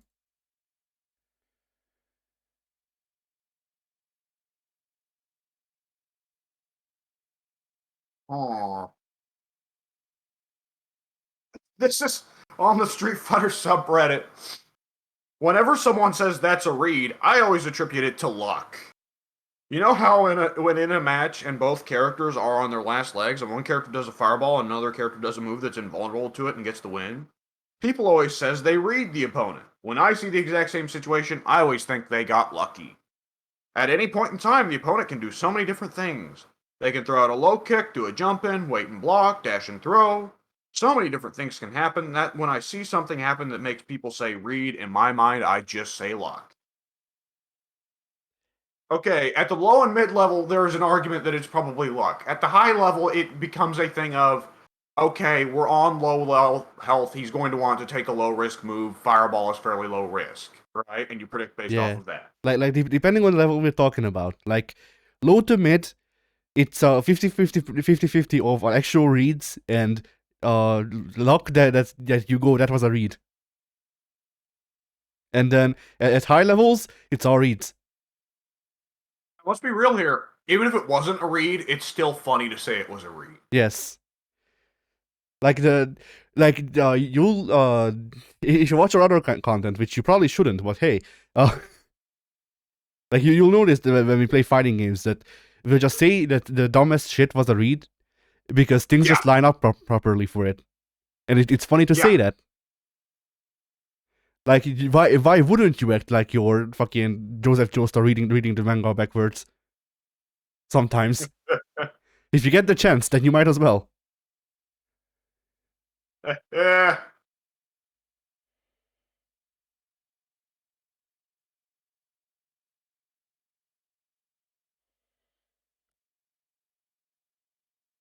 Okay, I don't understand what this game really is. It's apparently a Yu-Gi-Oh game you can play online.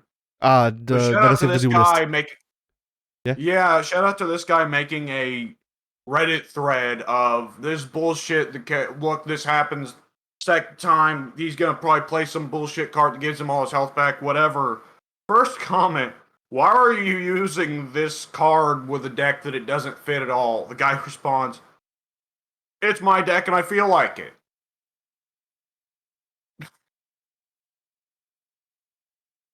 It's easy, just run a deck full of Pot of Greed. That's definitely tournament legal. The thing I love is the mentality of I'll just put whatever cards I want to put in together in a deck, but then complain and say it's OP when someone else built their deck properly. Yeah. In a card game where if you aren't building your deck with care, it's just a game of random chance. Yeah.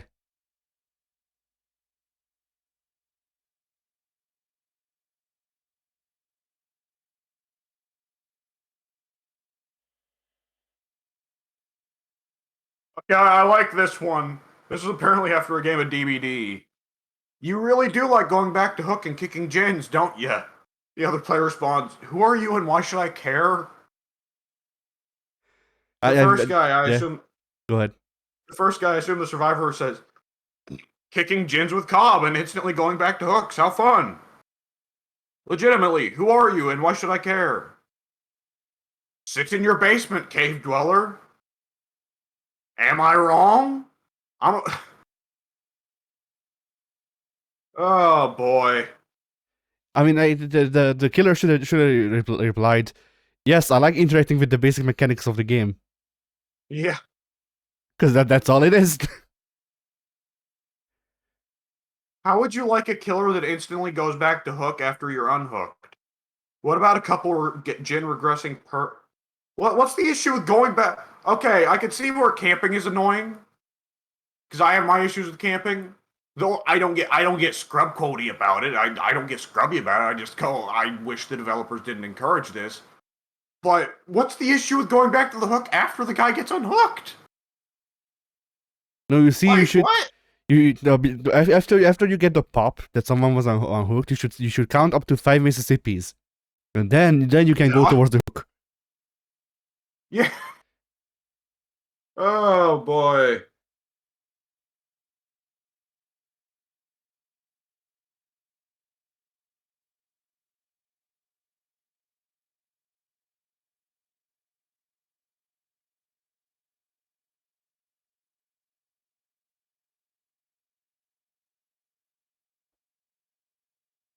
Oh. Oh. This. I think this is apparently Blaze Blue cross tag. You're not good. You found a pattern. All right, beat the flowchart. You're not good. You only figured out I'm flowcharting. Where's the problem here? Yeah. Oh, right. I I thought they accused the literally other. can't do. I thought they accused the other person of being or doing flowcharts. No, he's saying you figured out my flowchart. You're not Oh, good. You just figured out my flowchart. that's even worse. That is like that. Like again, the cell phone. Yeah. I'd have to You're adapt or not good. I perish. just suck. Yeah. I literally can't do anything. It proves you're afraid of me. Yeah. What? The fact that you beat me at this game proves you are afraid of me, knave.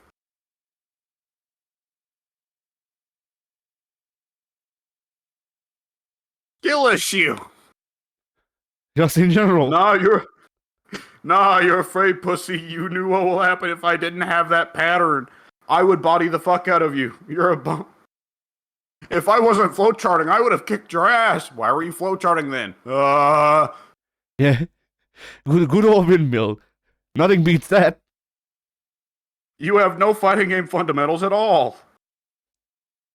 Imagine saying that when you DP'd on Wake Up almost every time, the other guy says. Nice. Because it's the only viable option, dumbass. This game is unbalanced, yet the only... Sure you on Wake Up, only viable option. Yes. Legitimately, sure you on Wake Up. Good old sure you on Wake Up. Nothing beats that. Yeah. I mean, look. Show you on wake up. Show you on movement. Show you on block. Show you super. You win.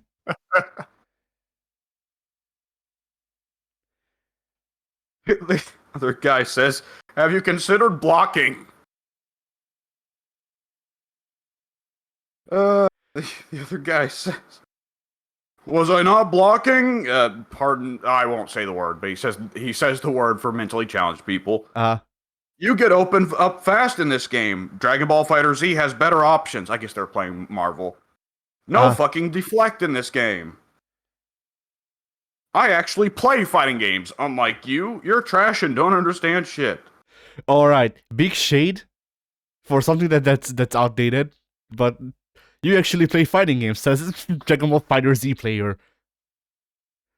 Then he says, "You only play anime fighters. Shut the fuck up." That's even worse, because like Fighter Z. Like I'll say Is an anime fighter. yeah, like I'll say it's not a fighting game as a meme. It's 100% an anime fighter. What the fuck? My fighting game experience comes from all fighters, not just anime. You're a scrub. This game is for you. Is this still the Fighter Z player? Yep. Are we sure You're trash. You have are we sure they actually played Fighter Z? You're trash. You have no fundamentals.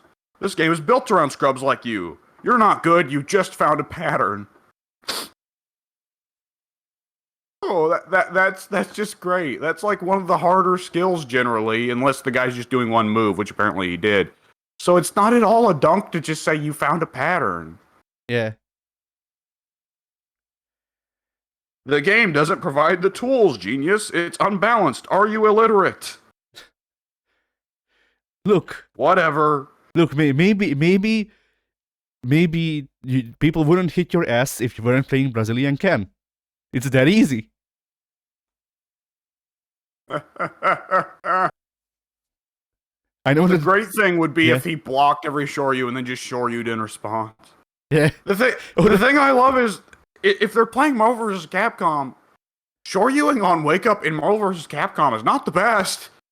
No. In fact, it's profoundly stupid. But wait. Are we sure they were playing MVC? Hang on, let me see. Well, the other guy said he wasn't using his assists much, and then the other guy is like, this game's worse than DBFZ. Oh, it was BB Tag. Okay, never mind. Oh, okay. Silly me. Still, that's not a game where you just open yourself up like that. Yeah. Okay, we got another one here. This one's this one's a Twitter comment. As someone who can't play fighting games, using any kind of ranged attack is cringe. Favorite fighting game, Mortal Kombat. Like it should, like the comments like these should have the fucking the Discord thing of playing Mortal Kombat.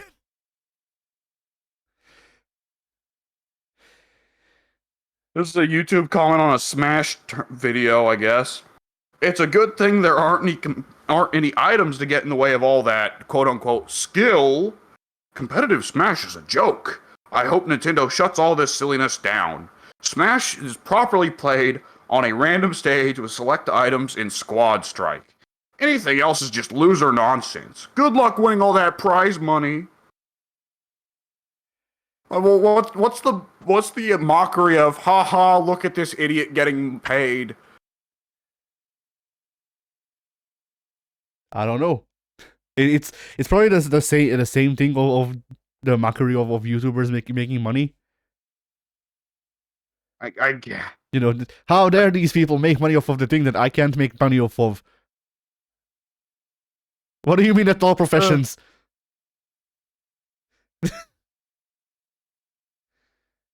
Okay. So I guess this is a guy commenting on a Dark Souls YouTube video about invasions. This game and all other Souls games would have been better if invasions were removed. It's literally a complete waste of time for Host and his friends. Parenthesis, invaders don't have this problem. I thought they were just gonna say invaders don't have friends. Anyway, is non-consensual, in parentheses, should be illegal, to be honest. Oh no. And is completely broken. Invaders are just incels that were bullied in school, so they get in their mom's basement and hone their edgy exploit skills just to ruin fun time for people with actual friends. Simple as. Boy. I mean, on one hand, I can see that argument. On the other hand, I just play Souls games offline, and wouldn't you know? It's not like there's this option in the settings to just turn this shit off. Like in Elden Ring, I can understand if this is an Elden Ring comment specifically. I could understand it because apparently you can't play co-op if you don't have don't have it turned on. Like it's either both. That's how it is in every Souls game. Ah, okay. It varies from game to game. Most of the Souls games have it where if you're online and you have a humanity or whatever, then you can get invaded. Bloodborne was very unusual in that like there was no mechanic really tied around that with insight. The only way you could get invaded was if you'd like ring the bell to start multiplayer or something like that, I think. Yeah.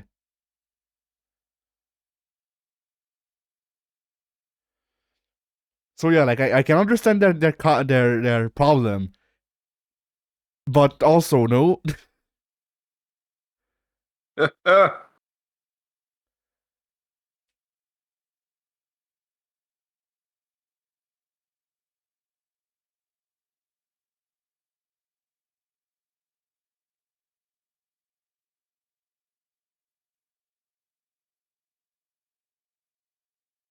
Oh, okay, that's just sexism. That's just misogyny. I'm gonna move past that one.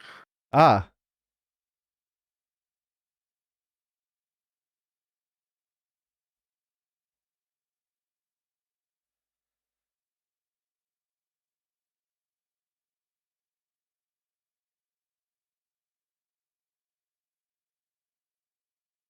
Oh, good God. There's a meme video of, I guess, two Broly players in Dragon Ball Fighter Z doing that delightful meme shit that happens sometimes when you get mirror matches, where they started the match with the same move and kept just through, I guess, sheer magic or possibly the strangest reads ever, kept doing the same knockdown moves to each other with perfect timing. nice. So they just keep getting up and then knocking each other over. Then some guy, like, it's obviously a funny video, but nonetheless, some guy just throws in the comments. So you see two people with the same character. They're going to pull the same moveset because that's the meta moveset to use with that character. Really speaks to lazy game design.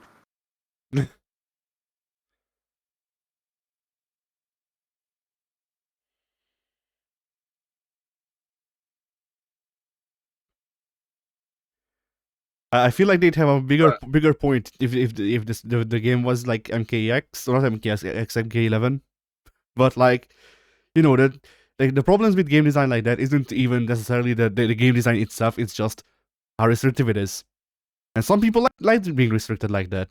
Some people are into BDSM. So whatever. Like okay, explain. This is ScrubQuotes just shows a whole Twitter account that is literally just named Boomer Malds at Fall Guys as just one guy tweeting about the players he hates playing Fall Guys with. Half the tweets are in English, half of them are in Dutch. ah, cool.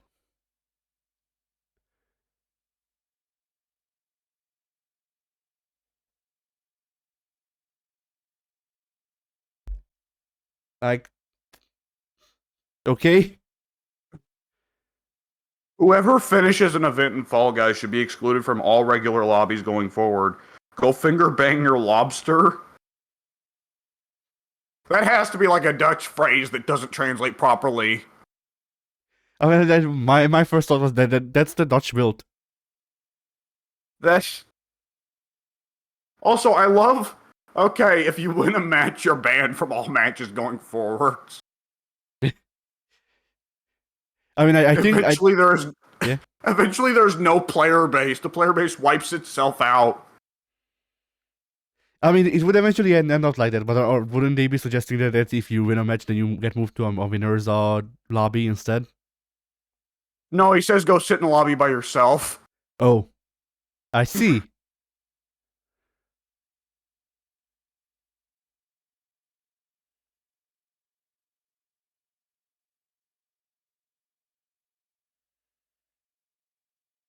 Okay, this one's a good one. I guess there was a bit of salt they'd already skipped out on. But the one guy gets salty and the other guy responds, "You won 2 games out of the 17 matches we played." And the other guy responds, "Yeah, because I hate your playstyle. I won 3 because it finally got serious." Ah, Die! ah. Also, when we played Uni,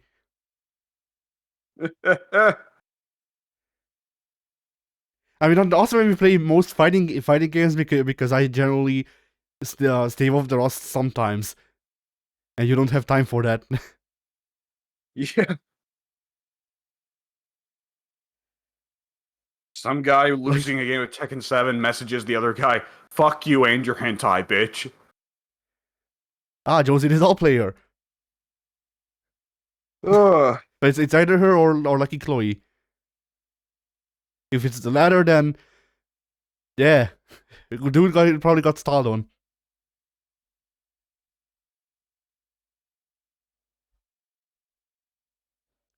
With the World of Warcraft one, I hope you all have a terrible Christmas. Like a family member dies or something. Oh no.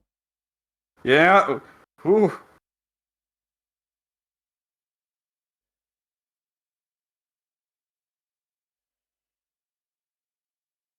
Oh no, DSP played Siege. Oh. I can only imagine. Yeah. Yikes.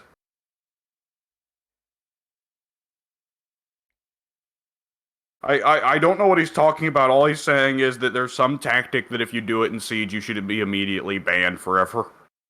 I think the tactic we're talking about is shooting DSP. That, you know? I think that checks out.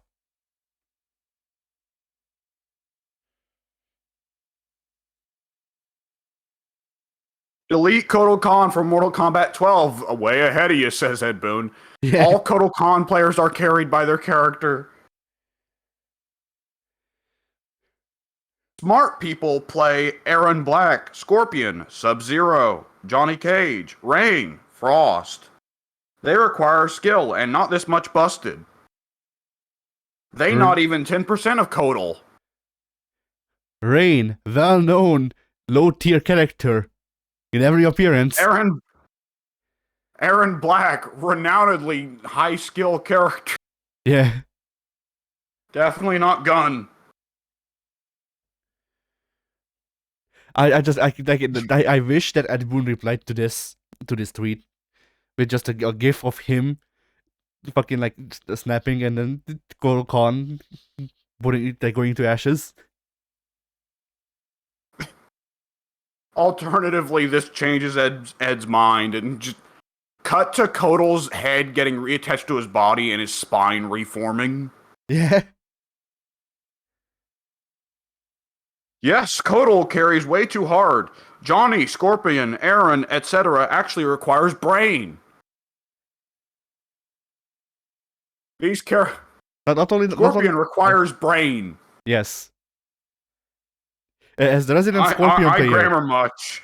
As the resident Scorpion player, I can attest. Scorpion require brain. Much brain. Use brain. Yes.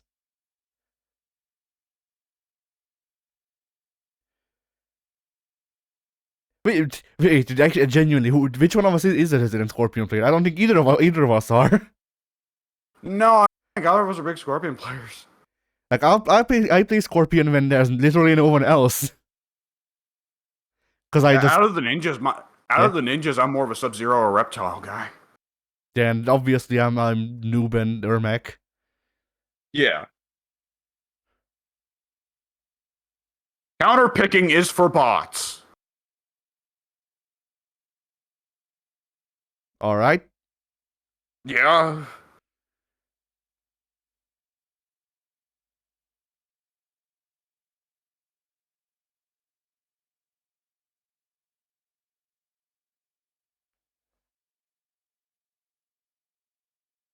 Flag switching casuals, big man.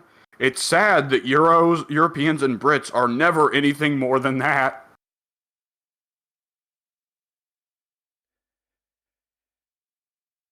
Because British people are not Europeans, I guess. Despite most companies thinking that Europe is made up of two countries, British and German. Those are your two countries. Put up your verbal dukes.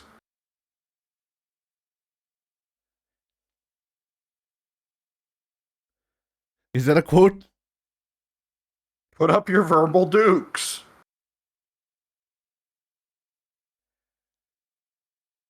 The guy, of course, the other guy says, "I'm sending this to ScrubQuotes." And he says, People still read scrub quotes. I've got to be above low tier god by now in points. At least they're self-aware, I guess. Yeah.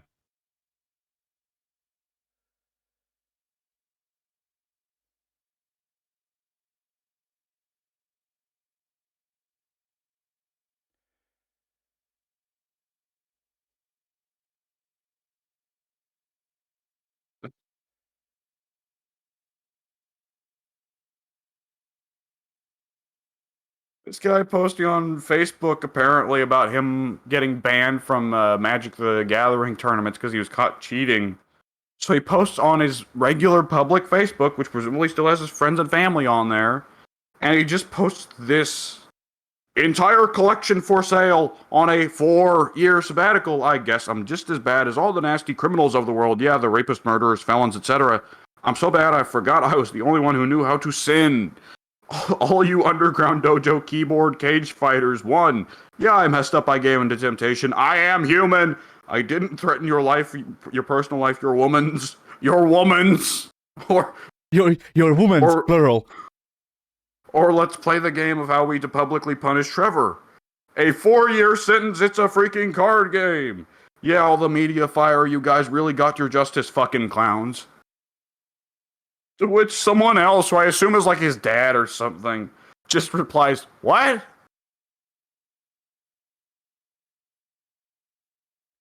That is amazing. Yeah. Although to be fair, I didn't threaten your woman's. Yeah. Your all of your one single shared woman's.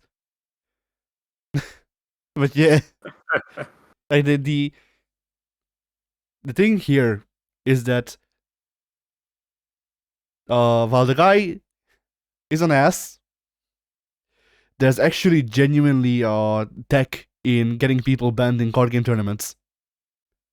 That's funny. Yeah, like with that said, he explicitly admits, like, I forgot I was the only one who knew how to sin. Yes, I am human, which implies he's just admitting that he did it intentionally. Ah, fuck the dude then. But yeah, like there's genuinely threats at Magic and Yu-Gi-Oh tournaments where people will do like trades and stuff, but only in front of a judge, because if it's not in front of a judge, then someone can claim that you stole their card or whatever and get you banned. Or they can just be like, they can come up to you and be like, hey, do you want me to give me this match for like $10? And then you go no, and they go to the judge and tell them, hey, they took my $10, they're fixing the match, and then you get banned. So you know, card games like card game tournaments, proper professional ones, aren't really card game tournaments as much as they are politics. From what I can tell. Ours.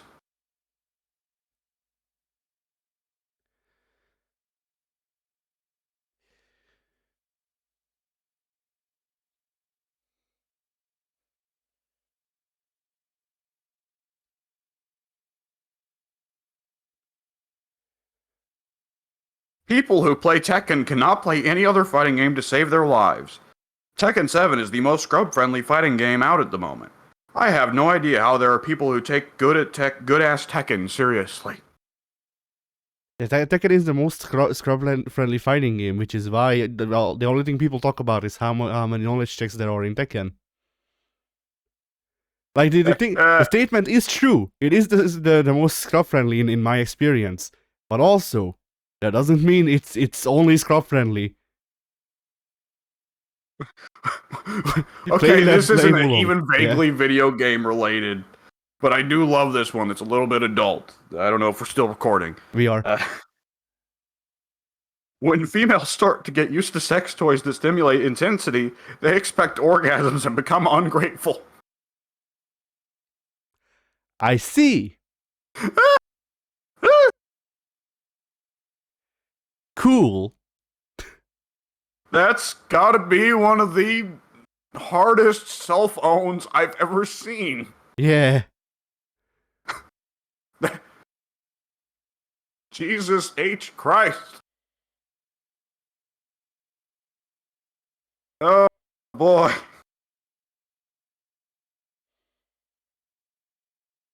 Oh, here's a Guilty Gear Strive one. Without reversals or wake-up supers, you are a 4-5 player. Alright. Without basic game mechanics and things that I should just block. You suck. That's it. Exactly. It's like, okay, just stop standing on him while he's down then. Yeah.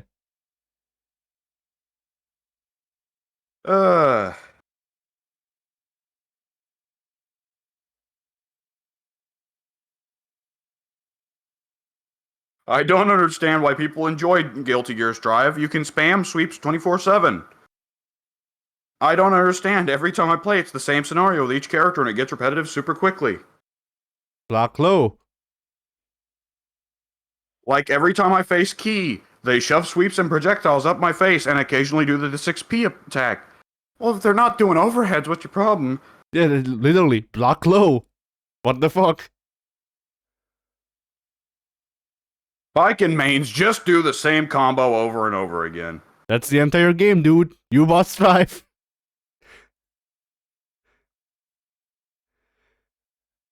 But also, like, that's like even more so than is Baiken's gameplay, because they streamlined her into being a combo, and the gimmick Isn't trying to cover all options, which is a risk-averse mentality, just boring and kind of spineless?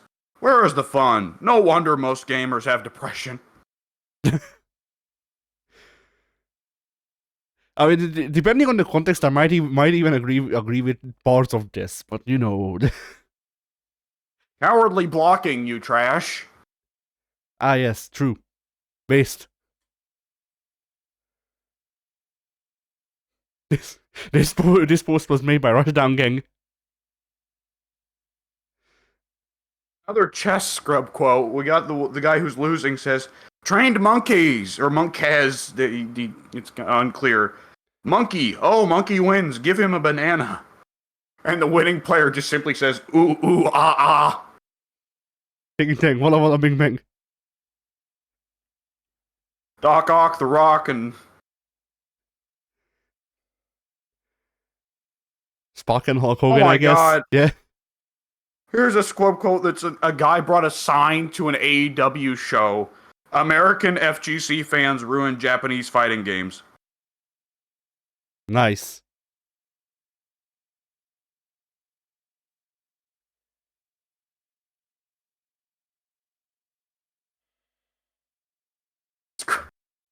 Okay, I see it's a text. "Hey man, if you're the soul I just played against, I just want you to know you're the worst player I've ever come across in ranked. Like, it actually blows me away."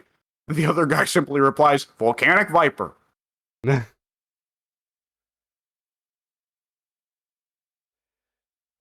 Look, if people don't block the wake up, sure, you don't have to use anything else. This is the other side of the guy complaining that they got red super hard.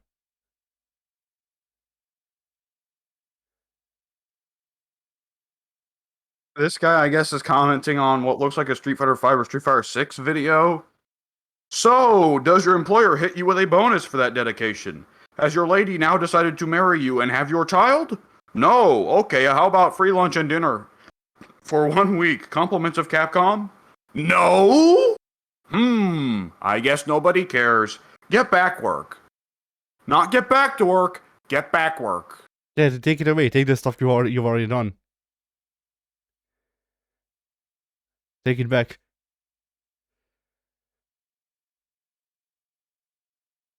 Okay, this is apparently a thread on the Resident Evil, whatever that new multiplayer Resident Evil thing is. I thought you were trying to read that Resident Sleeper. It's just some random Twitch chat. "Report Ada Wong players for exploiting. I'm sure I'll get downvotes for this. I don't care. There's no excuse for a character to be this much better than all the rest. Ada Wong has been broken since day one, and the devs are apparently not going to do anything about it. She ruins the game. So I report all Ada Wong players for exploiting the game, because that's what it is. She's no different than using an invincibility glitch. My hope is that enough reports, if the devs actually see them, will make them finally balance this character." I like to think that this person was later asked what they thought was wrong with Ada, and then they just replied "girl," because they sound like the kind of person who would reply "girl." Honestly,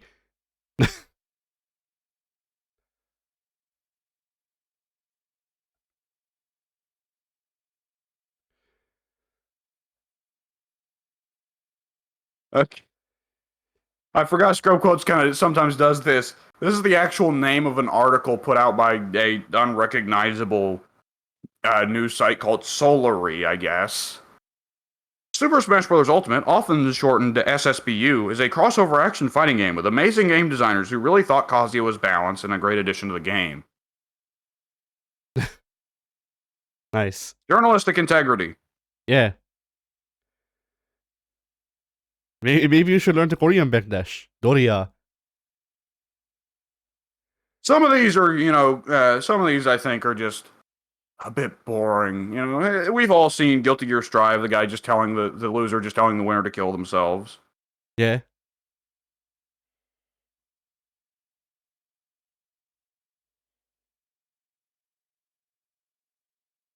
Overwatch. This is a post-game conversation in Overwatch. The guy who won, GG's, my man, good game. The loser, you already have the Brigitte skin, so stop playing so we can try to get it. Thanks. What? Why does that mean? Why can he not? What? I guess you needed wins to get the Brigida skin. I don't know.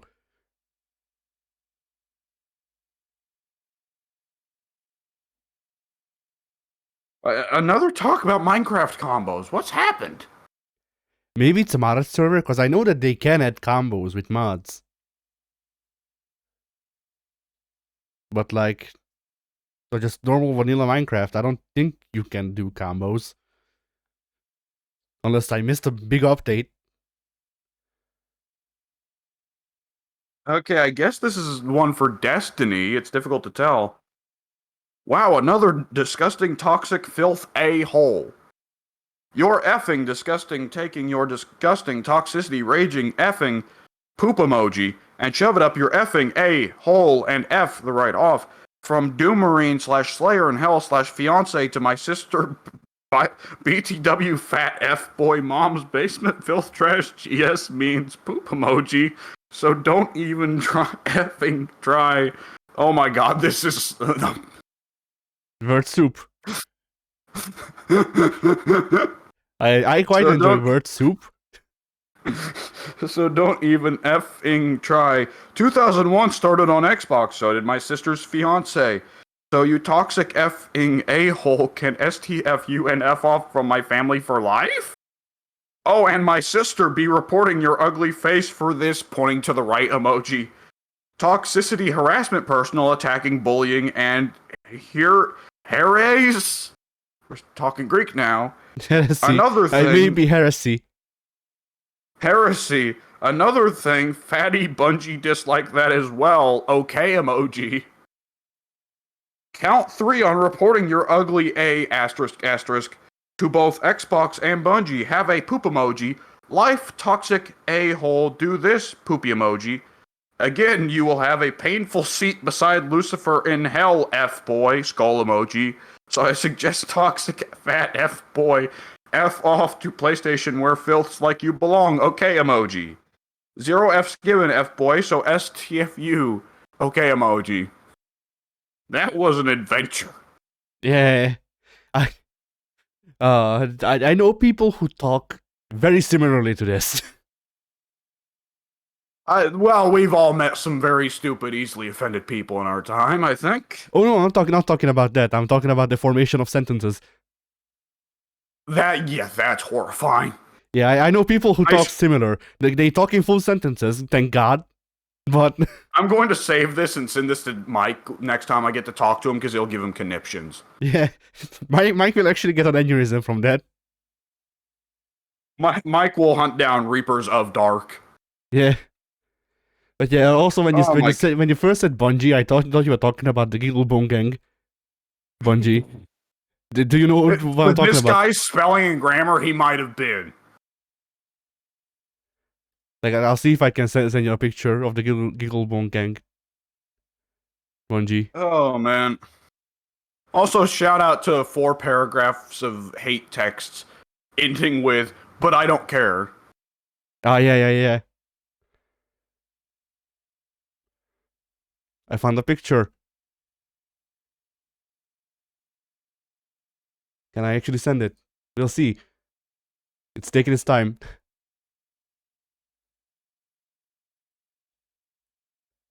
Oh.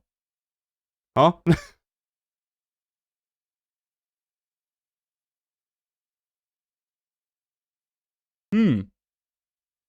Quite. Okay, it's having problems is what it is. There you go. There's Bungie. Whoa, it's a frog. Yeah, it is a frog from a like 90s DOS edutainment game. But edutainment game series. This frog eats cats. Oh my god. Yeah. And this frog eats cats, children, and bicycles. Pretty much anything, really. But anyway, do we have any more good scrub quotes? Well, there's a 4chan one, but it's very 4chan-y, so I won't say it. Yep. I will show you there are a variety of homophobic and racial slurs in play here.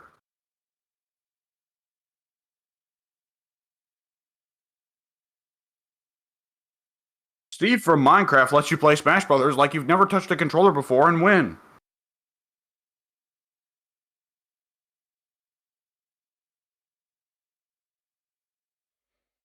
I play real character. I play real character like hero. Another day of Melee with cheaters being allowed to play. Ban rectangles. Every single rectangle is a cheater. No exceptions. I have to assume there's an internal lingo thing here, but it's funny just to look at it. Yeah, like Ban rectangles. I'm assuming they're talking about the be like smash the targets. Okay, here's one from Call of Duty. Trash cans. Imagine using kill streaks and grenades. Y'all suck. Are basic features of your kit for losers? I was about to say, like, a lot of these boil down to shame on you for using basic game mechanics. Shame. Oh my god.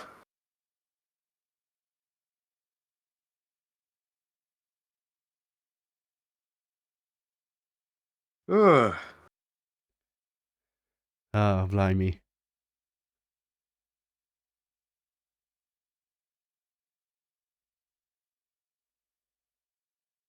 Anyone who has won a tournament for prize money, should be banned from all future tournaments because they don't need that money anymore.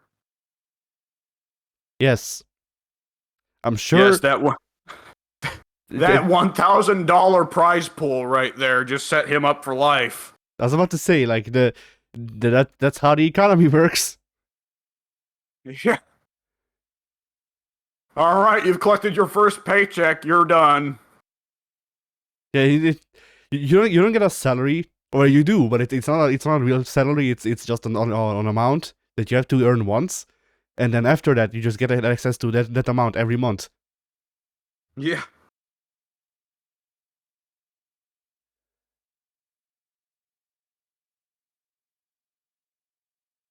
Elisa players have an absolutely gay playstyle. What? Oh wait, no, All right, then. they do combos. There you go. We found it. I beg, turn on a setting to keep boring Shotos away from my games. PSA, don't come to my machine with Shotos. All Shoto players are beige. I have good taste. Ryu fans have no personalities and are dull. Alright then. I have good taste, says Chun-Li player. Yeah. Like no actual shame on Chun players, cause like I like Chun, but you know, pot calling the kettle.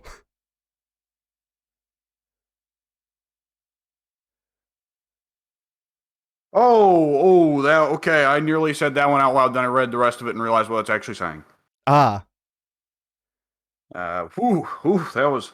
I'm 4chan. not gonna say what that one was about. That one was a little. That was a little too real. Yeah.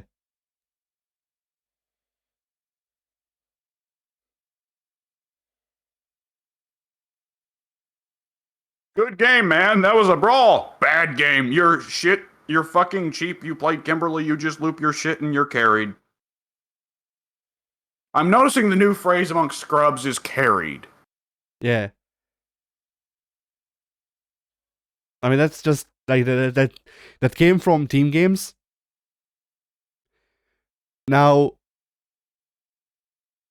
how how do you play Kimberly and get carried?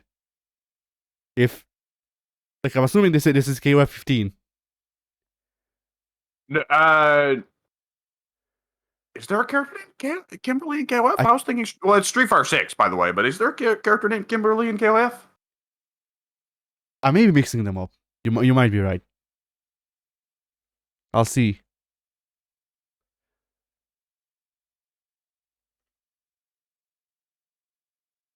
Sure, you can go and beat people. Be my fucking guest. Smurf. I am so amazed how toxic gamers are. It's just amazing. Back in the day, we'd play in arcades. If someone would be an ass like you, I'd fucking beat your ass. For real. But no, small kids now are hidden home, can cheat and smurf and all. Keep smurfing, kid, you're good at that. I think the other guy just simply responds, smurf some bitches on your dick. Nice.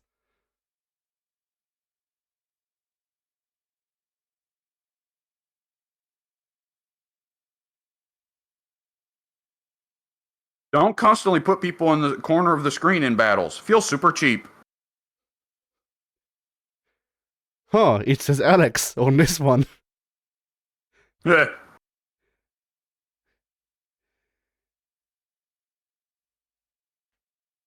Man, if only Lars wasn't a skillless character.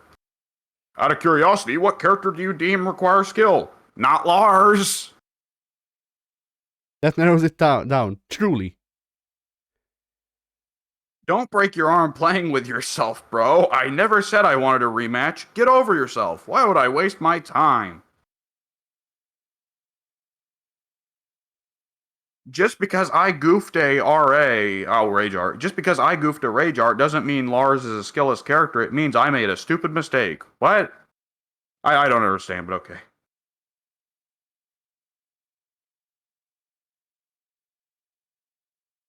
You suck. I know someone is playing for you. You suck.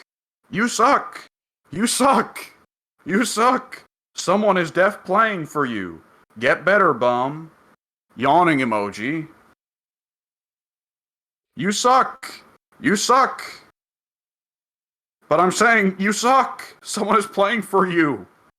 I think he gets the message. Are you sure though? Maybe we need another run. You suck. Trash. Terrible. Get better. Weirdo. I like how they're saying someone is playing for you. Yes, the person holding the controller, who probably owns the account. I'm gonna wager.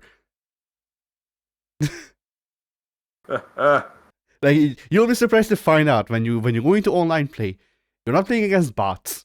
Well, not in fighting games anyway. This may surprise you.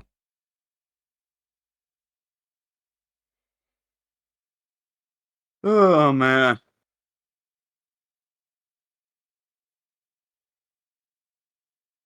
You have to be autistic to 1cc a bullet hell. I'm normal like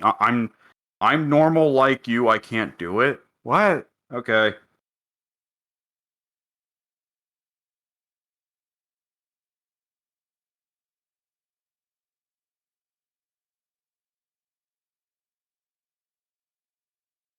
I guess they're saying that you need hyper focus to be able to pay attention to the right things. in a bullet hell, I guess.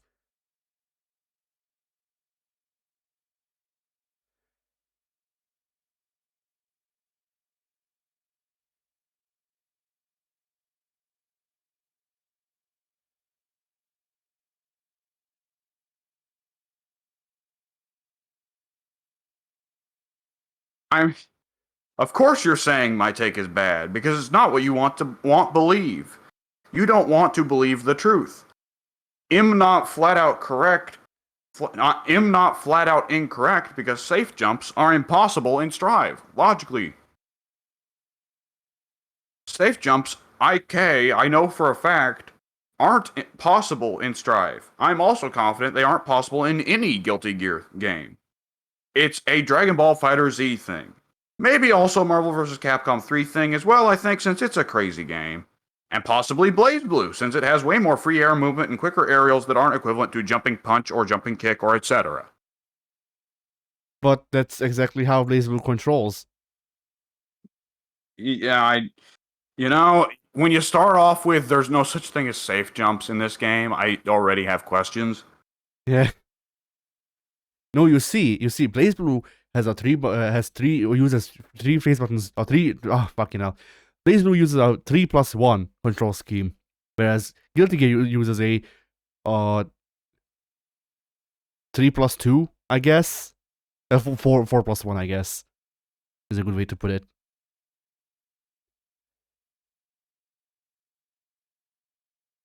And Dragon Ball Fighter Z utilizes like a 2. That's a joke. No, but like,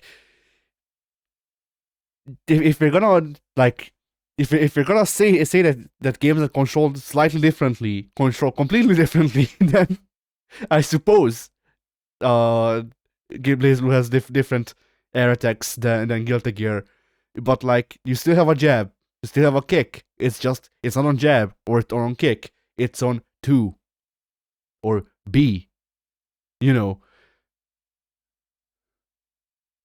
Okay, this one I don't know what the hell it is. Hang on. Uzi, GG. Sami Zayn wrote this. Yeah, GG. Take CYC off, or your mom's a hoe, your dad a hoe, and your baby sis Def a hoe, even your cat a hoe. Not agency at all. You're not invited to no cookouts. All right then. I wish that they would have messed things up and just use the old Scottish one. Your dad sells Avon. Fuck it.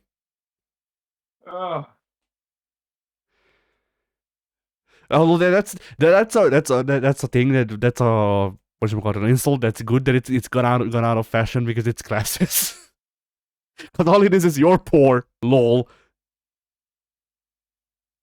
Both your Cabal and your Scorpion are trash. But you lost. I mean, I'm using Katana. You can tell I am better. You beat me, but I am a better player. I won the mortal victory. I didn't flank you in Mortal Kombat. I didn't gank you in Mortal Kombat. Therefore, I win.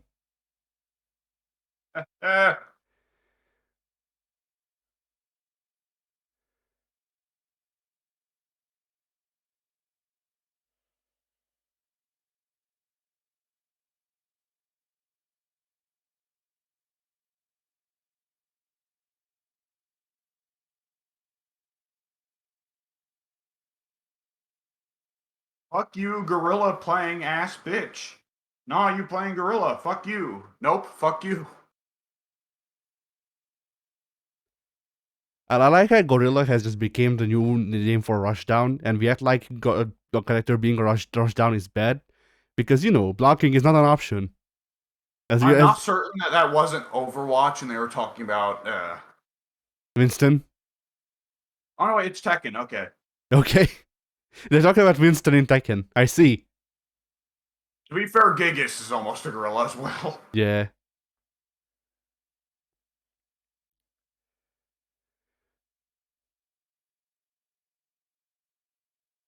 But you know, like fucking block buttons have been removed from every fighting game retroactively. Capcom went back to Street Fighter 1 and removed the block option. You'd think that they couldn't make the game worse, but here we are. Oh, we got a TF2 scrub quote. Oh. And you know it's going to be interesting because the guy's got a profile picture of Jack Nicholson. If you play Spy or Sniper, uninstall now. You suck and ruin every game you're in. You play classes entirely designed around not actually fighting the other classes, just sitting around until luck hands you a one-click instant kill that requires no skill. Okay. TF2 would be and would always have been 100 times better if these classes were not put in the game, and you make the game worse by playing them. You either ruin the other team's fun by being an unbalanced and extremely annoying continuous nuisance that never actually engages in combat in any way, or you ruin your own team's fun by being useless incompetents that get no kills, make no plays, and contribute to no objectives. Either way, you're nothing but in the way, and everybody hates you for it. Sniper relies on broken hitboxes and lag compensation and handing out free headshots. Spy relies on broken bounding boxes and lag compensation and handing out free backstabs. I'll just throw this in here as I played TF2 for quite some time. The hitboxes are slightly broken due to lag for Spy's backstab, but it is not OP because it just changes slightly where their back is. It hurts Spy as much as it helps him.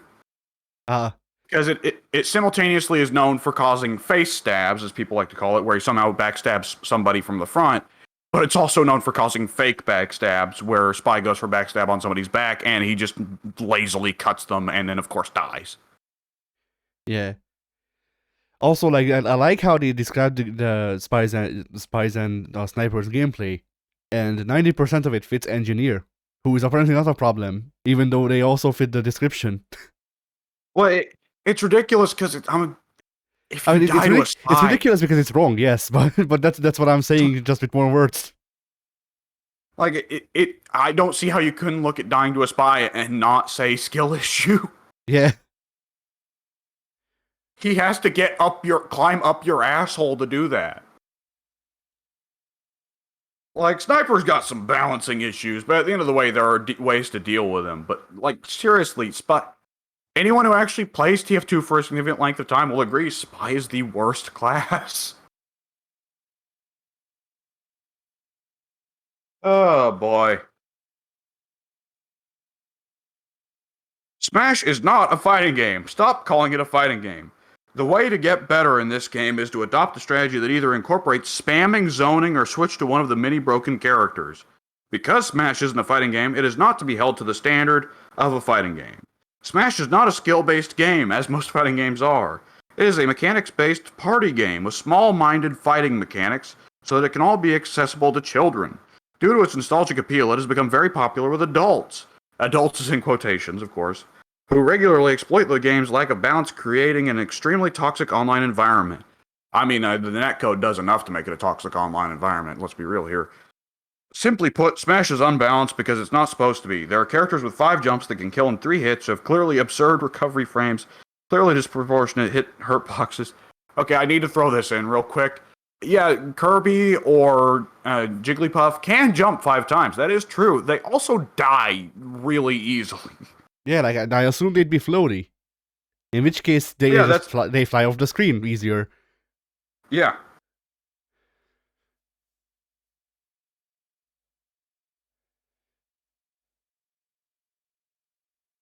Someone commenting on the announcement of Elden Ring as Game of the Year from the Game Awards. Got it wrong. Oh well, 75% of the people who played your inaccessible game never beat it. It won Game of the Year before it even came out, because From Software has become the quote-unquote Shakespeare of gaming. People think they are supposed to like it for whatever reason. Shrug emoji. This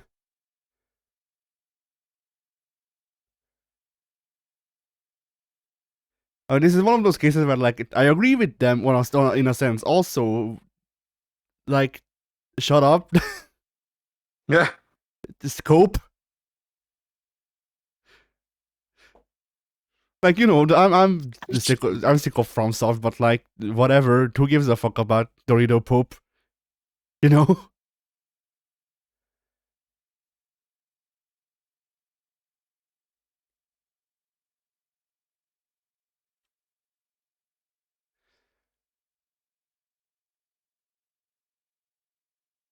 Nah, not your character. I just don't like playing against people I can feel head bopping alone in their living room and sweating their ass off when I'm busy chilling and making out with my girlfriend. GG's. I always gotta throw that in there. That's the old what is it what the ninja said? Like, getting handed a sandwich by the brawless girlfriend. Yeah. I mean, it reminded me of the old Xbox Live video someone uploaded of the message they received, where they were like, "Oh, this is actually a scrub quote, so this fits." But yeah, it was something like, "You may have beaten me, but you'll never do with your icky controller fingers what I can do with my long guitar fingers." And then they go, "So yeah, you're gay," and they start playing fucking Enter Sandman.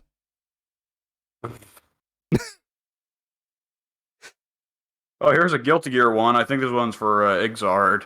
You only won because I don't lab Eddie's annoying ass. This could be That either me- of them, like any of them actually. That means you only get wins against people that don't know your character, scrub. Ah yes, I shouldn't have to learn the matchup. You should unlearn it. Yeah. No, it's not even unlearn the matchup. It's unlearn the character you're playing right now. Yeah.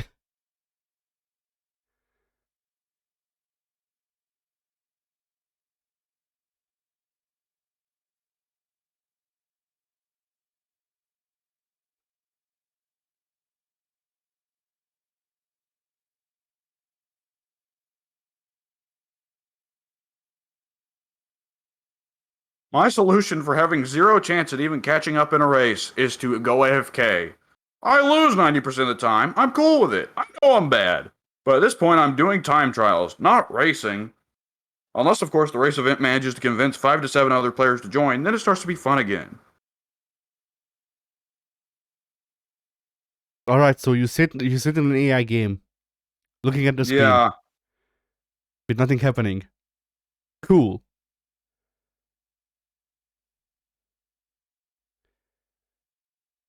Chess match starts. The guy immediately says, "Resign while you still have the chance. Resign." The guy's just, and the other guy says, "Well, I can't get better if I don't play." And then the other guy quits. Nice. And he says, "Why did you quit? You said I was going to lose." And the other guy responds, "My Tinder match texted back." Ah.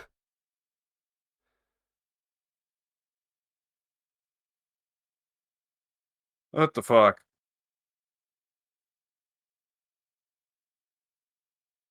I do not care if going against spammers is easy or there's ways around that. I do not want to be part of a community that supports shitty play. At least he concedes that spammers are actually easy to deal with once you remember that you can actually counter it. Yeah. They're predictable. Like you don't really have a reason to complain about like zoners unless you're playing against Athena on delay. Then you have a chance. There is your chance. Grab it. Now, at least they acknowledge that, you know. So zoning is something that can be countered. They're just not willing to learn how to. It's a thing, at least I guess. If you want to keep playing against me, pick someone other than Baiken. I'm not fighting a broken character who has a 7 to 3 matchup with my character. I'm not fighting a broken character who has 5 whole moves in her whole moveset. I refuse. If I ever get put against the character who has a counterpick to my character, I just don't play. What? Yeah. Not only do I not know the matchup, I refuse to learn it.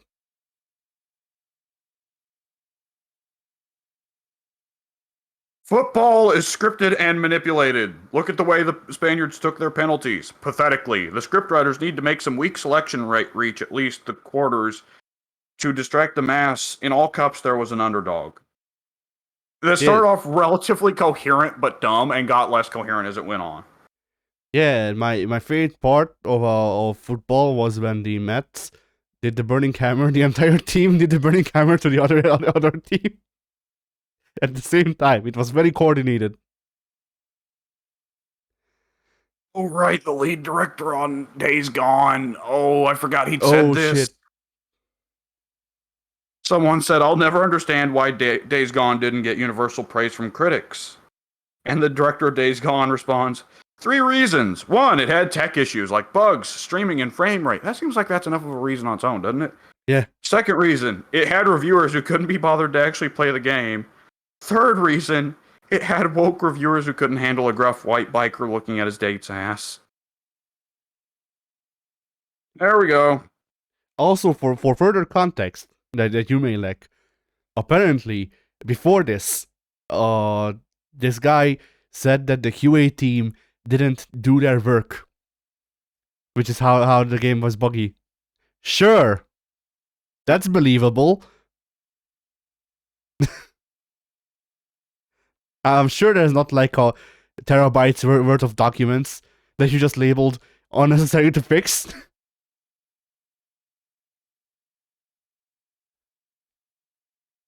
Okay, this is a video of JoJo All-Star Battle, right? Yeah. It looks like it's Poochie versus Dio. Though that looks, I think, like JoJo 1 Dio, not JoJo 3 Dio. But Someone comments... Is it all caps Dio or is it just normal Dio? Normal Dio. Okay, yeah, then that's part 1. Someone comments in the YouTube comments, what a fun and balanced way to play a fighting game, and totally not the most pathetic human thing you can do as a human being or anything. Be exaggerating a little bit. I love making one mistake and watching myself die for the next 2 minutes. It's fun. Just get good? Nah, bro, it's fun. So fun.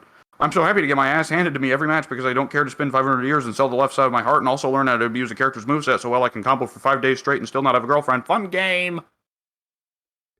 So, as someone who's actually played All-Star Battle R now, I want to note that characters have one auto combo, and then you just play around that.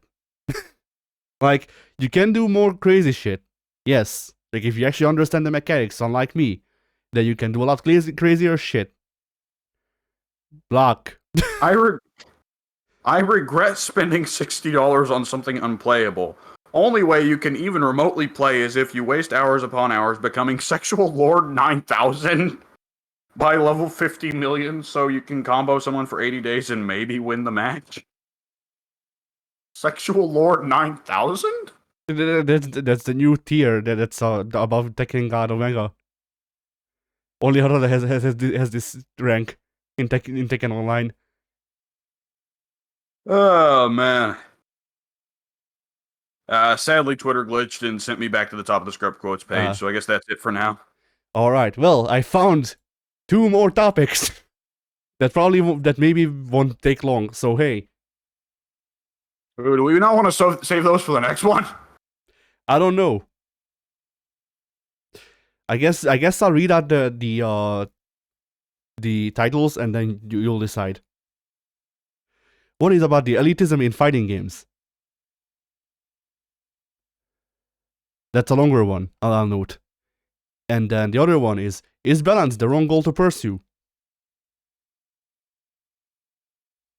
I think the latter one we've actually talked about quite a bit in the past, which is it's not really like true balance is impossible generally for human capability just by nature of the fact that all the characters are going to do something different. If all the characters act the same, then it's a boring game, ain't it? Yeah. Playing around matchup knowledge in different situations is what makes a varied character roster fun. Like, that's the entire game. Like, would Dhalsim and Zangief be a fun matchup if Zangief also had stretchy arms and Dhalsim also had command grabs? No! The fun of the gimmick is that Dhalsim is better at range and Zangief's better up close. I mean, to be fair though, if someone were to mod Street Fighter 2 to make Zangief have stretchy limbs and make Dhalsim do like full screen power drivers, that would look funny. My God, the pain. Yeah. You know, I wouldn't be shocked if Rainbow Edition had that for both. Maybe, yeah. It's a possibility. The aim really is viability, right? We want every character to be usable. Yeah. There's going to be a top tier and there's going to be a bottom tier, but we generally just want to avoid there being a triple S tier and there being an F tier. But no matter what, there's going to be an S tier and there's going to be a C or D tier. Yeah, and then also like as a note or as a side thing,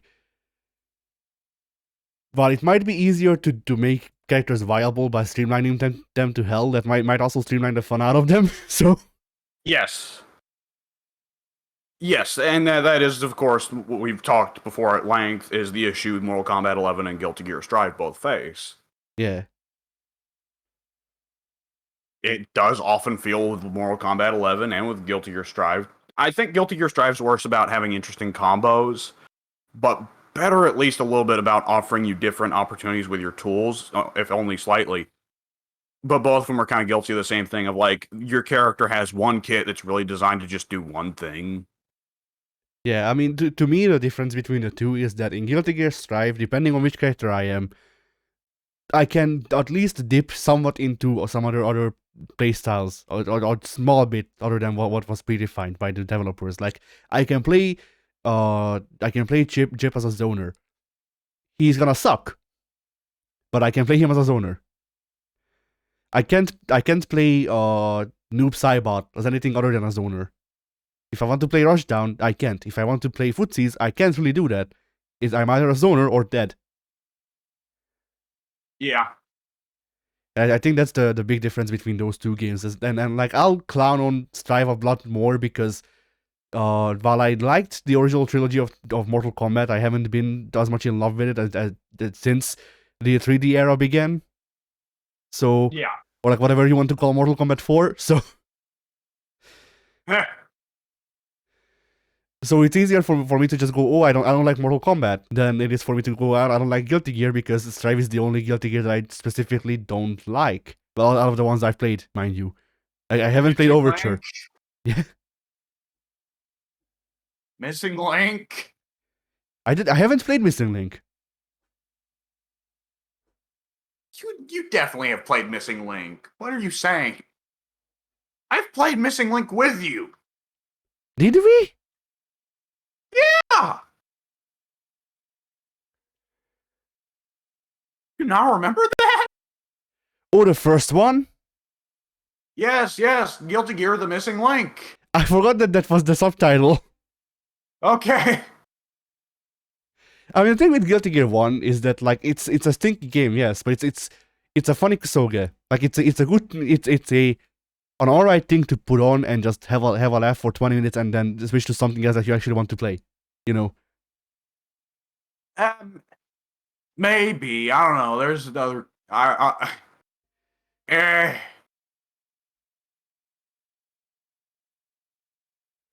Like I am that as saying that I would rather play Guilty Gear 1 than Strive for 20 minutes, but that's not saying much because that's 20 minutes. You know? I'd just rather play neither. Yeah.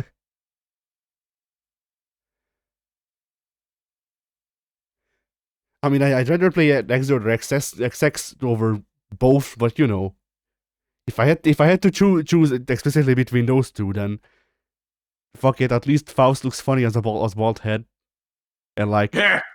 and like it. If nothing else, like the actual instant kills are fucking blood boiling. But also like yeah, it's 20 minutes. That's pretty much it. It's 20 minutes. I only have to hold out for 20 minutes in this hypothetical. But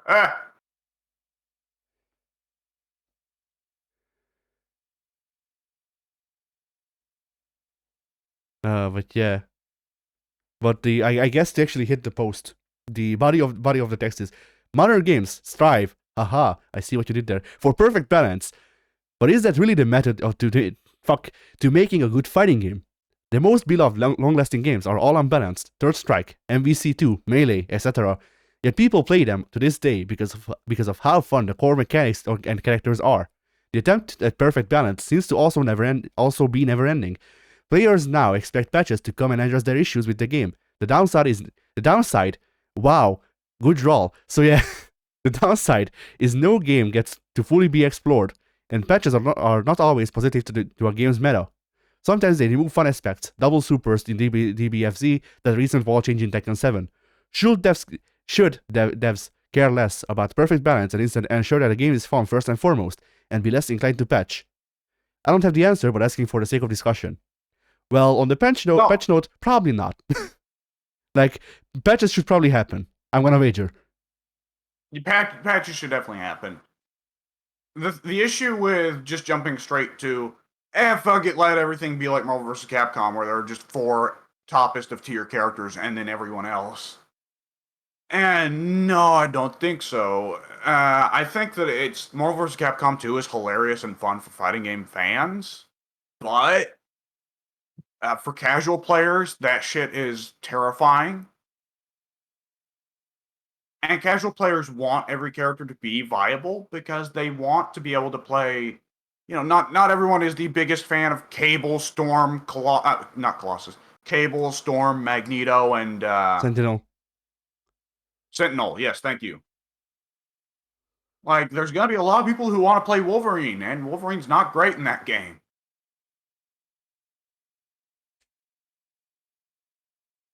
It's Yeah, like melee. I don't know about. Thirst Strike isn't that unbalanced, at least as far as I'm aware. Like it's a thing of like, okay, 12 sucks. Chun-Li is the best, but like other than that, 12 sucks, and usually at the very top in most of the pro matches you see, it is Chun-Li, Ken, maybe Yun, and maybe Urien. But even with Urien is entirely reliant on how good are your Aegis combos. Yeah. It's also a weird case because with Street Fighter 3, like when I think of the worst characters in Marvel 2 or in Melee, bad characters are still relatively fun to play in that game. In either of those games. Street Fighter 3, 12 just feels bad. Yeah. I mean, the problem with 12, the thing that makes 12 bad is that 12 has a bad moveset. Like, it's not just a thing of, 12 doesn't hit it hard enough or whatever. No, it's 12's normals are bad. Yeah. His specials suck too. Yeah. 12, unironically, the best thing about 12 is that you can change to another character mid-match, so you can stop playing 12. Yeah, like, I mean, you can do zoning with 12 spikes a bit, but it's third strike. Really. Yeah, that's what I was going to say. It's third strike. People can dash and parry. So, you know.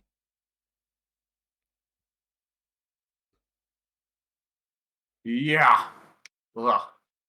Well, he's also got a load of air maneuverability, but he just doesn't seem to feel like he doesn't seem like he can really get much out of it, you know? Yeah, because third strike stages are like surprisingly short, I guess is the best way to put it. Yeah. And he doesn't seem to just really have that many great tools out of the air. Yeah. He almost kind of feels like he's split down trying to focus on air and ground, and he's not super good at either. Yeah. He's definitely just weird in a game that also features the craziest Chun-Li in the history of Street Fighter.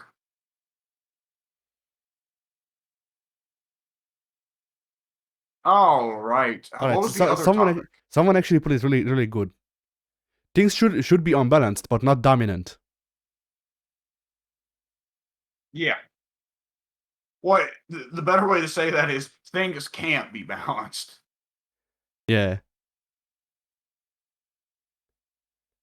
Because no one would ever humor the idea of going back to Street Fighter 1. Yeah. Like, if you want the ultra balanced, perfect mirror fighter, load up Mugen without any additional characters. Have fun. Yes. There's also footsies. Like, just play footsies. Yeah. There are a lot of fighting game, like, people who are vocal about fighting games out there that just want footsies. No, but you don't get it. Like, Every game should be footsies. Yeah. Either which way, post the other topic. All right, elitism in fighting games. So, I'm gonna have to take some double takes because there's some typos that I see. Yeah. So I might read something out properly and then have to read that wrong. But yeah, this is such a silly discussion, and talking to you is very reminiscent of talking to a colorblind person and trying to explain red versus green. There's other types of color blindness than just red and green. But whatever. If you're just not sensitive to the feature of intuitiveness, then you're just not sensitive to it. This all should be obvious, and you just haven't made good points. By the way, this is not in response to anyone as far as I can tell. So I was about to say that this sounds like a scrub quote. What is this? yeah, fighting games are not intuitive and require a ton of upfront cost in terms of learning game mechanics and data in order to start having enjoyable experiences. Fighting games are difficult because of that steep learning curve. They are also difficult because of their pace. The speed of interactions is very great, meaning to be good, you have to have there is no commas. Oh, no, there are commas, but there's no. If there are no commas, No, I like to read the whole thing really fast because I think it's funny. No, actually no, there are no commas. There's only dots. Oh So my god! Yeah. So yeah. No, I found a straight comma. I found the Oh my one straight comma. Anyway, yeah. He left it in. So where was I? Meaning to be good, you have to have a bunch of instinctual responses. The only way to get these instinctive responses and free up mental space for analysis is repetitive training. Interactions also are not as generalizable as interactions in other games, and different situations often require hyper-specific responses. Oh, I added the A. My bad. Often require hyper-specific responses, which again requires more training and learning. See enemy click button to pull trigger is a very simple and consistent interaction. Most action, in quotes, games also have a small amount of viable options and truly unique encounters. Few games have the extremely unforgiving timing windows. Take a game like Elden Ring, Sekiro, or Dark Souls in general. Dark Souls, one word. Oh, Dark Souls. There we go. These are considered exceptionally hard because of the fights that require tight timing and range judgments. You just described 3D action games, but okay. Also, they're difficult because the game is built like that when you're going against AI. But competitive gaming has to be balanced differently just by nature of the fact that it's a competitive multiplayer game, and the other side is also a player. It's not an AI. Yeah, but like with the footsies and stuff like that, like that's just generic 3D like boss design. You just described any boss in any beat 'em up in the PS2 era. Yeah. Pretty much. Like, people might be surprised. Dark Souls didn't invent 3D combat. No, nor did Dark Souls invent difficulty. Yeah. And then for the last time, Dark Souls didn't invent RPGs. Please. And I need to re-emphasize this. You can't really compare multiplayer games to single-player games because a properly designed multiplayer game shouldn't be solvable. Yeah. A properly designed single-player game, unless it's designed to be based around like RNG and provide hypothetically infinite content, good single-player games are built to be solvable generally. Yeah. But yeah, so I'll continue. These are considered exceptionally hard. I know I read this, but I'm reading it again just to make sure we have context. So these things are considered exceptionally hard because of the fights that require tight timing and range judgments. That is all fighting games are. The most difficult part of the most difficult consumer games is all that fighting games consist of. All of these competitive games are extremely complex systems. It doesn't take more efforts. No effort, just the one, okay, to be a pro at Dota or League or Smash or Street Fighter. They all require the same amount of effort, as much as possible. However, they have different barriers to entry, different information that has to be learned up front in order to meaningfully interact, and fighting games in general are higher than most games. It is more difficult to gain the amount of knowledge and instinctive responses necessary to be a middling. Yeah, that's what it says. Okay, I'm kind of going cross-eyed. Give me a sec. I'll open this up and zoom in. So, anyway, Where was I? Yeah. Well, It is more difficult to gain the amount okay. of. Yeah, go ahead. If he wants to take the stance that it's harder to learn how to play fighting games than it is to really get good at Dota or most shooters, I just don't really buy it. I mean, Dota is one of the hardest fucking games to learn Oh no, between all the. that's not the argument. I'll get to the argument, but you are right. Like I played Invoker, and I had fun with Invoker, but shit, dude, I couldn't use Invoker in an actual live match. Yeah, there's just differing levels here of like when you open up COD, you can immediately go and do the shoot bangs, but you don't know what guns are the good guns, what's the good skills, what's the good kill streaks, how do you deal with the kill streaks, what are the maps, what are the gimmicks of the maps, and so on. Yeah, I mean, like let's take a basic mechanic that I still know how to do in shooters. All right, Counter-Strike. Wallbanging is a very important mechanic. I don't know how to wallbang. I don't know where to wallbang. I don't know how to do it anyway. If I knew where to do it, so you know, Counter-Strike gets brutal because you got to worry about team comp. yeah. Like, did everyone on the team get arrogant and pick ops? Okay, you're going to be having trouble tonight.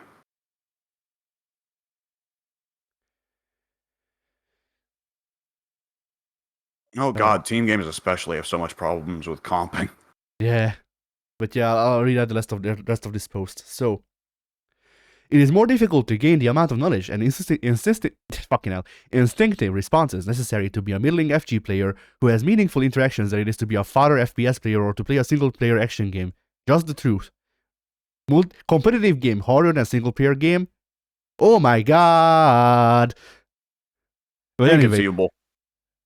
I think MOBAs are less intuitive than fighting games though, which raises the question, why are they more popular? Popular. Why are they made of popular? So why are they more popular? Why are they so popular? Yeah. Fuck. Anyway, I think it is for all the other reasons that people bring up. They're team games. It is a social experience. There is more time for considered actions and all the wrapping with the skills. The unlocks the progression, all the retention models. It is why as I brought up earlier, I'm super hyped for what Riot brings to the table with Project L. I mean, I don't see how they're solving the issues they actually brought up there, though. So Riot is introducing MOBA, what should I call it, like retention models, and they're removing motion inputs. All right, cool. How does this fix things? One of the big issues is just going to be that fighting games generally are more offensive to one's ego because you can't rely on blaming your teammates. But yeah, and then but then also Honestly, this is yeah. good. This is such a small thing, but I think that even if it was a 1v1 FPS, the player could lose and still go like, oh, well, you know, he only won because he didn't know the map. And without getting too scrubby, just go like, yeah, well, you know, I was the better player, but he knew the map. So, you know, that's... But with fighting games, it's like, there's no map knowledge. It's just your character versus his. But that's what you just said. Like, it both the map or the weapons, if like they just had a better weapon, like that could be more true in an FPS, but I digress. Either which way, that is literally the FPS equivalent of going, your character is better than mine. Like both the map knowledge and the like. If we're talking map knowledge, that's the matchup knowledge. If we're talking weapons, then we're talking the characters. Like any scrub quote that you can make for a fighting game can be applied to a shooter. Well, not everyone, but most of them, most of the widely used ones. I mean, I guess could be applied to shooters, and with small adjustments, and they would ring true. So It's not a logical thing. It's just like some kind of gut instinct. Maybe it's just my memories of my days when I was bad at fighting games, where it felt like it was so much more nebulous to understand a map and understand weapons, whereas it seems like understanding a character's moveset should be intuitive. So you get more mad at yourself for not knowing your character than for not knowing maps or weapons. In which case, you then, of course, project that anger onto the person who beat you. I mean, to me, it was about the same. Like I get the same amount of salty when I bottom frag accidentally in shooters as when I get outplayed in fighting games, which is to say, it's a sliding scale. The more it happens, the saltier I get. But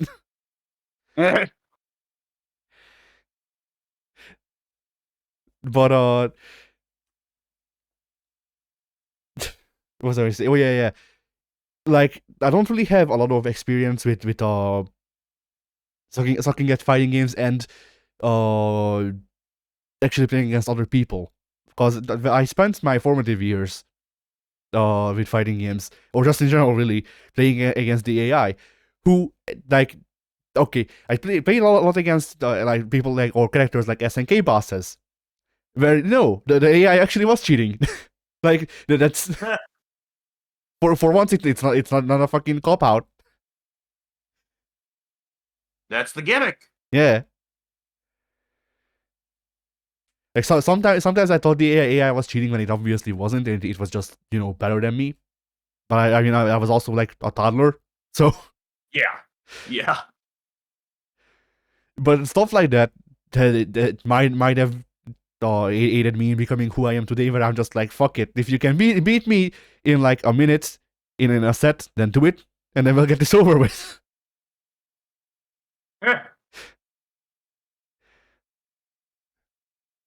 Like I think I legit get more salty at people who refuse to rematch me once after beating me once in a set than people who actually beat me. Cause like fuck it, they were better.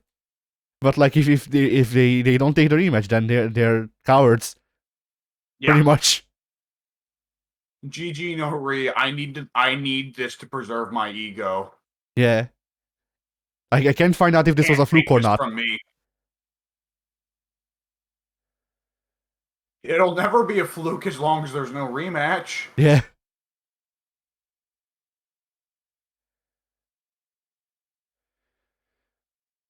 But yeah, like there's also something that's pointed out in the replies to this post of some of these statements that are being made in the post that I read out are very vague and would need more definition to be able to properly reply to, like being able to play the game properly. What is properly? It's a little bit like kind of trying to argue with a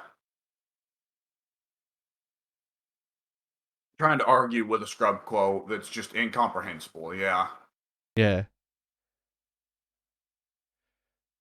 Because like it's a thing of like is properly is properly being able to play a fighting game, being able to take a set of random people.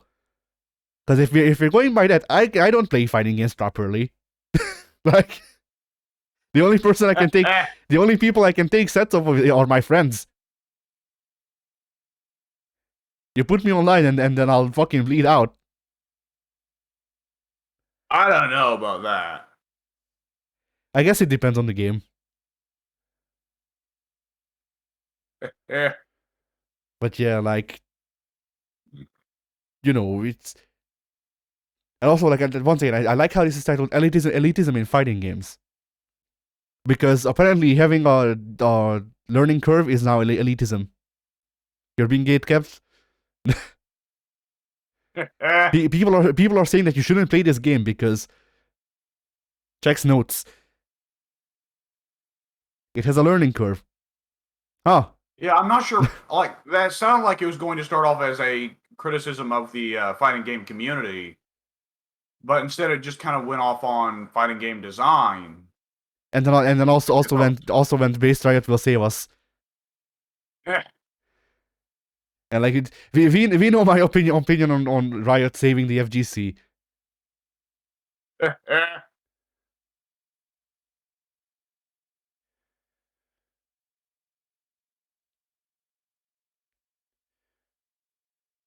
Oh boy. But yeah, All like right. I believe that's it. And I believe we can go ahead and call this fighting game R a fighting game were. And this was a long fighting game R. Fighting games were for a long time there. Yeah, Oh, Jesus. yeah, fighting games were.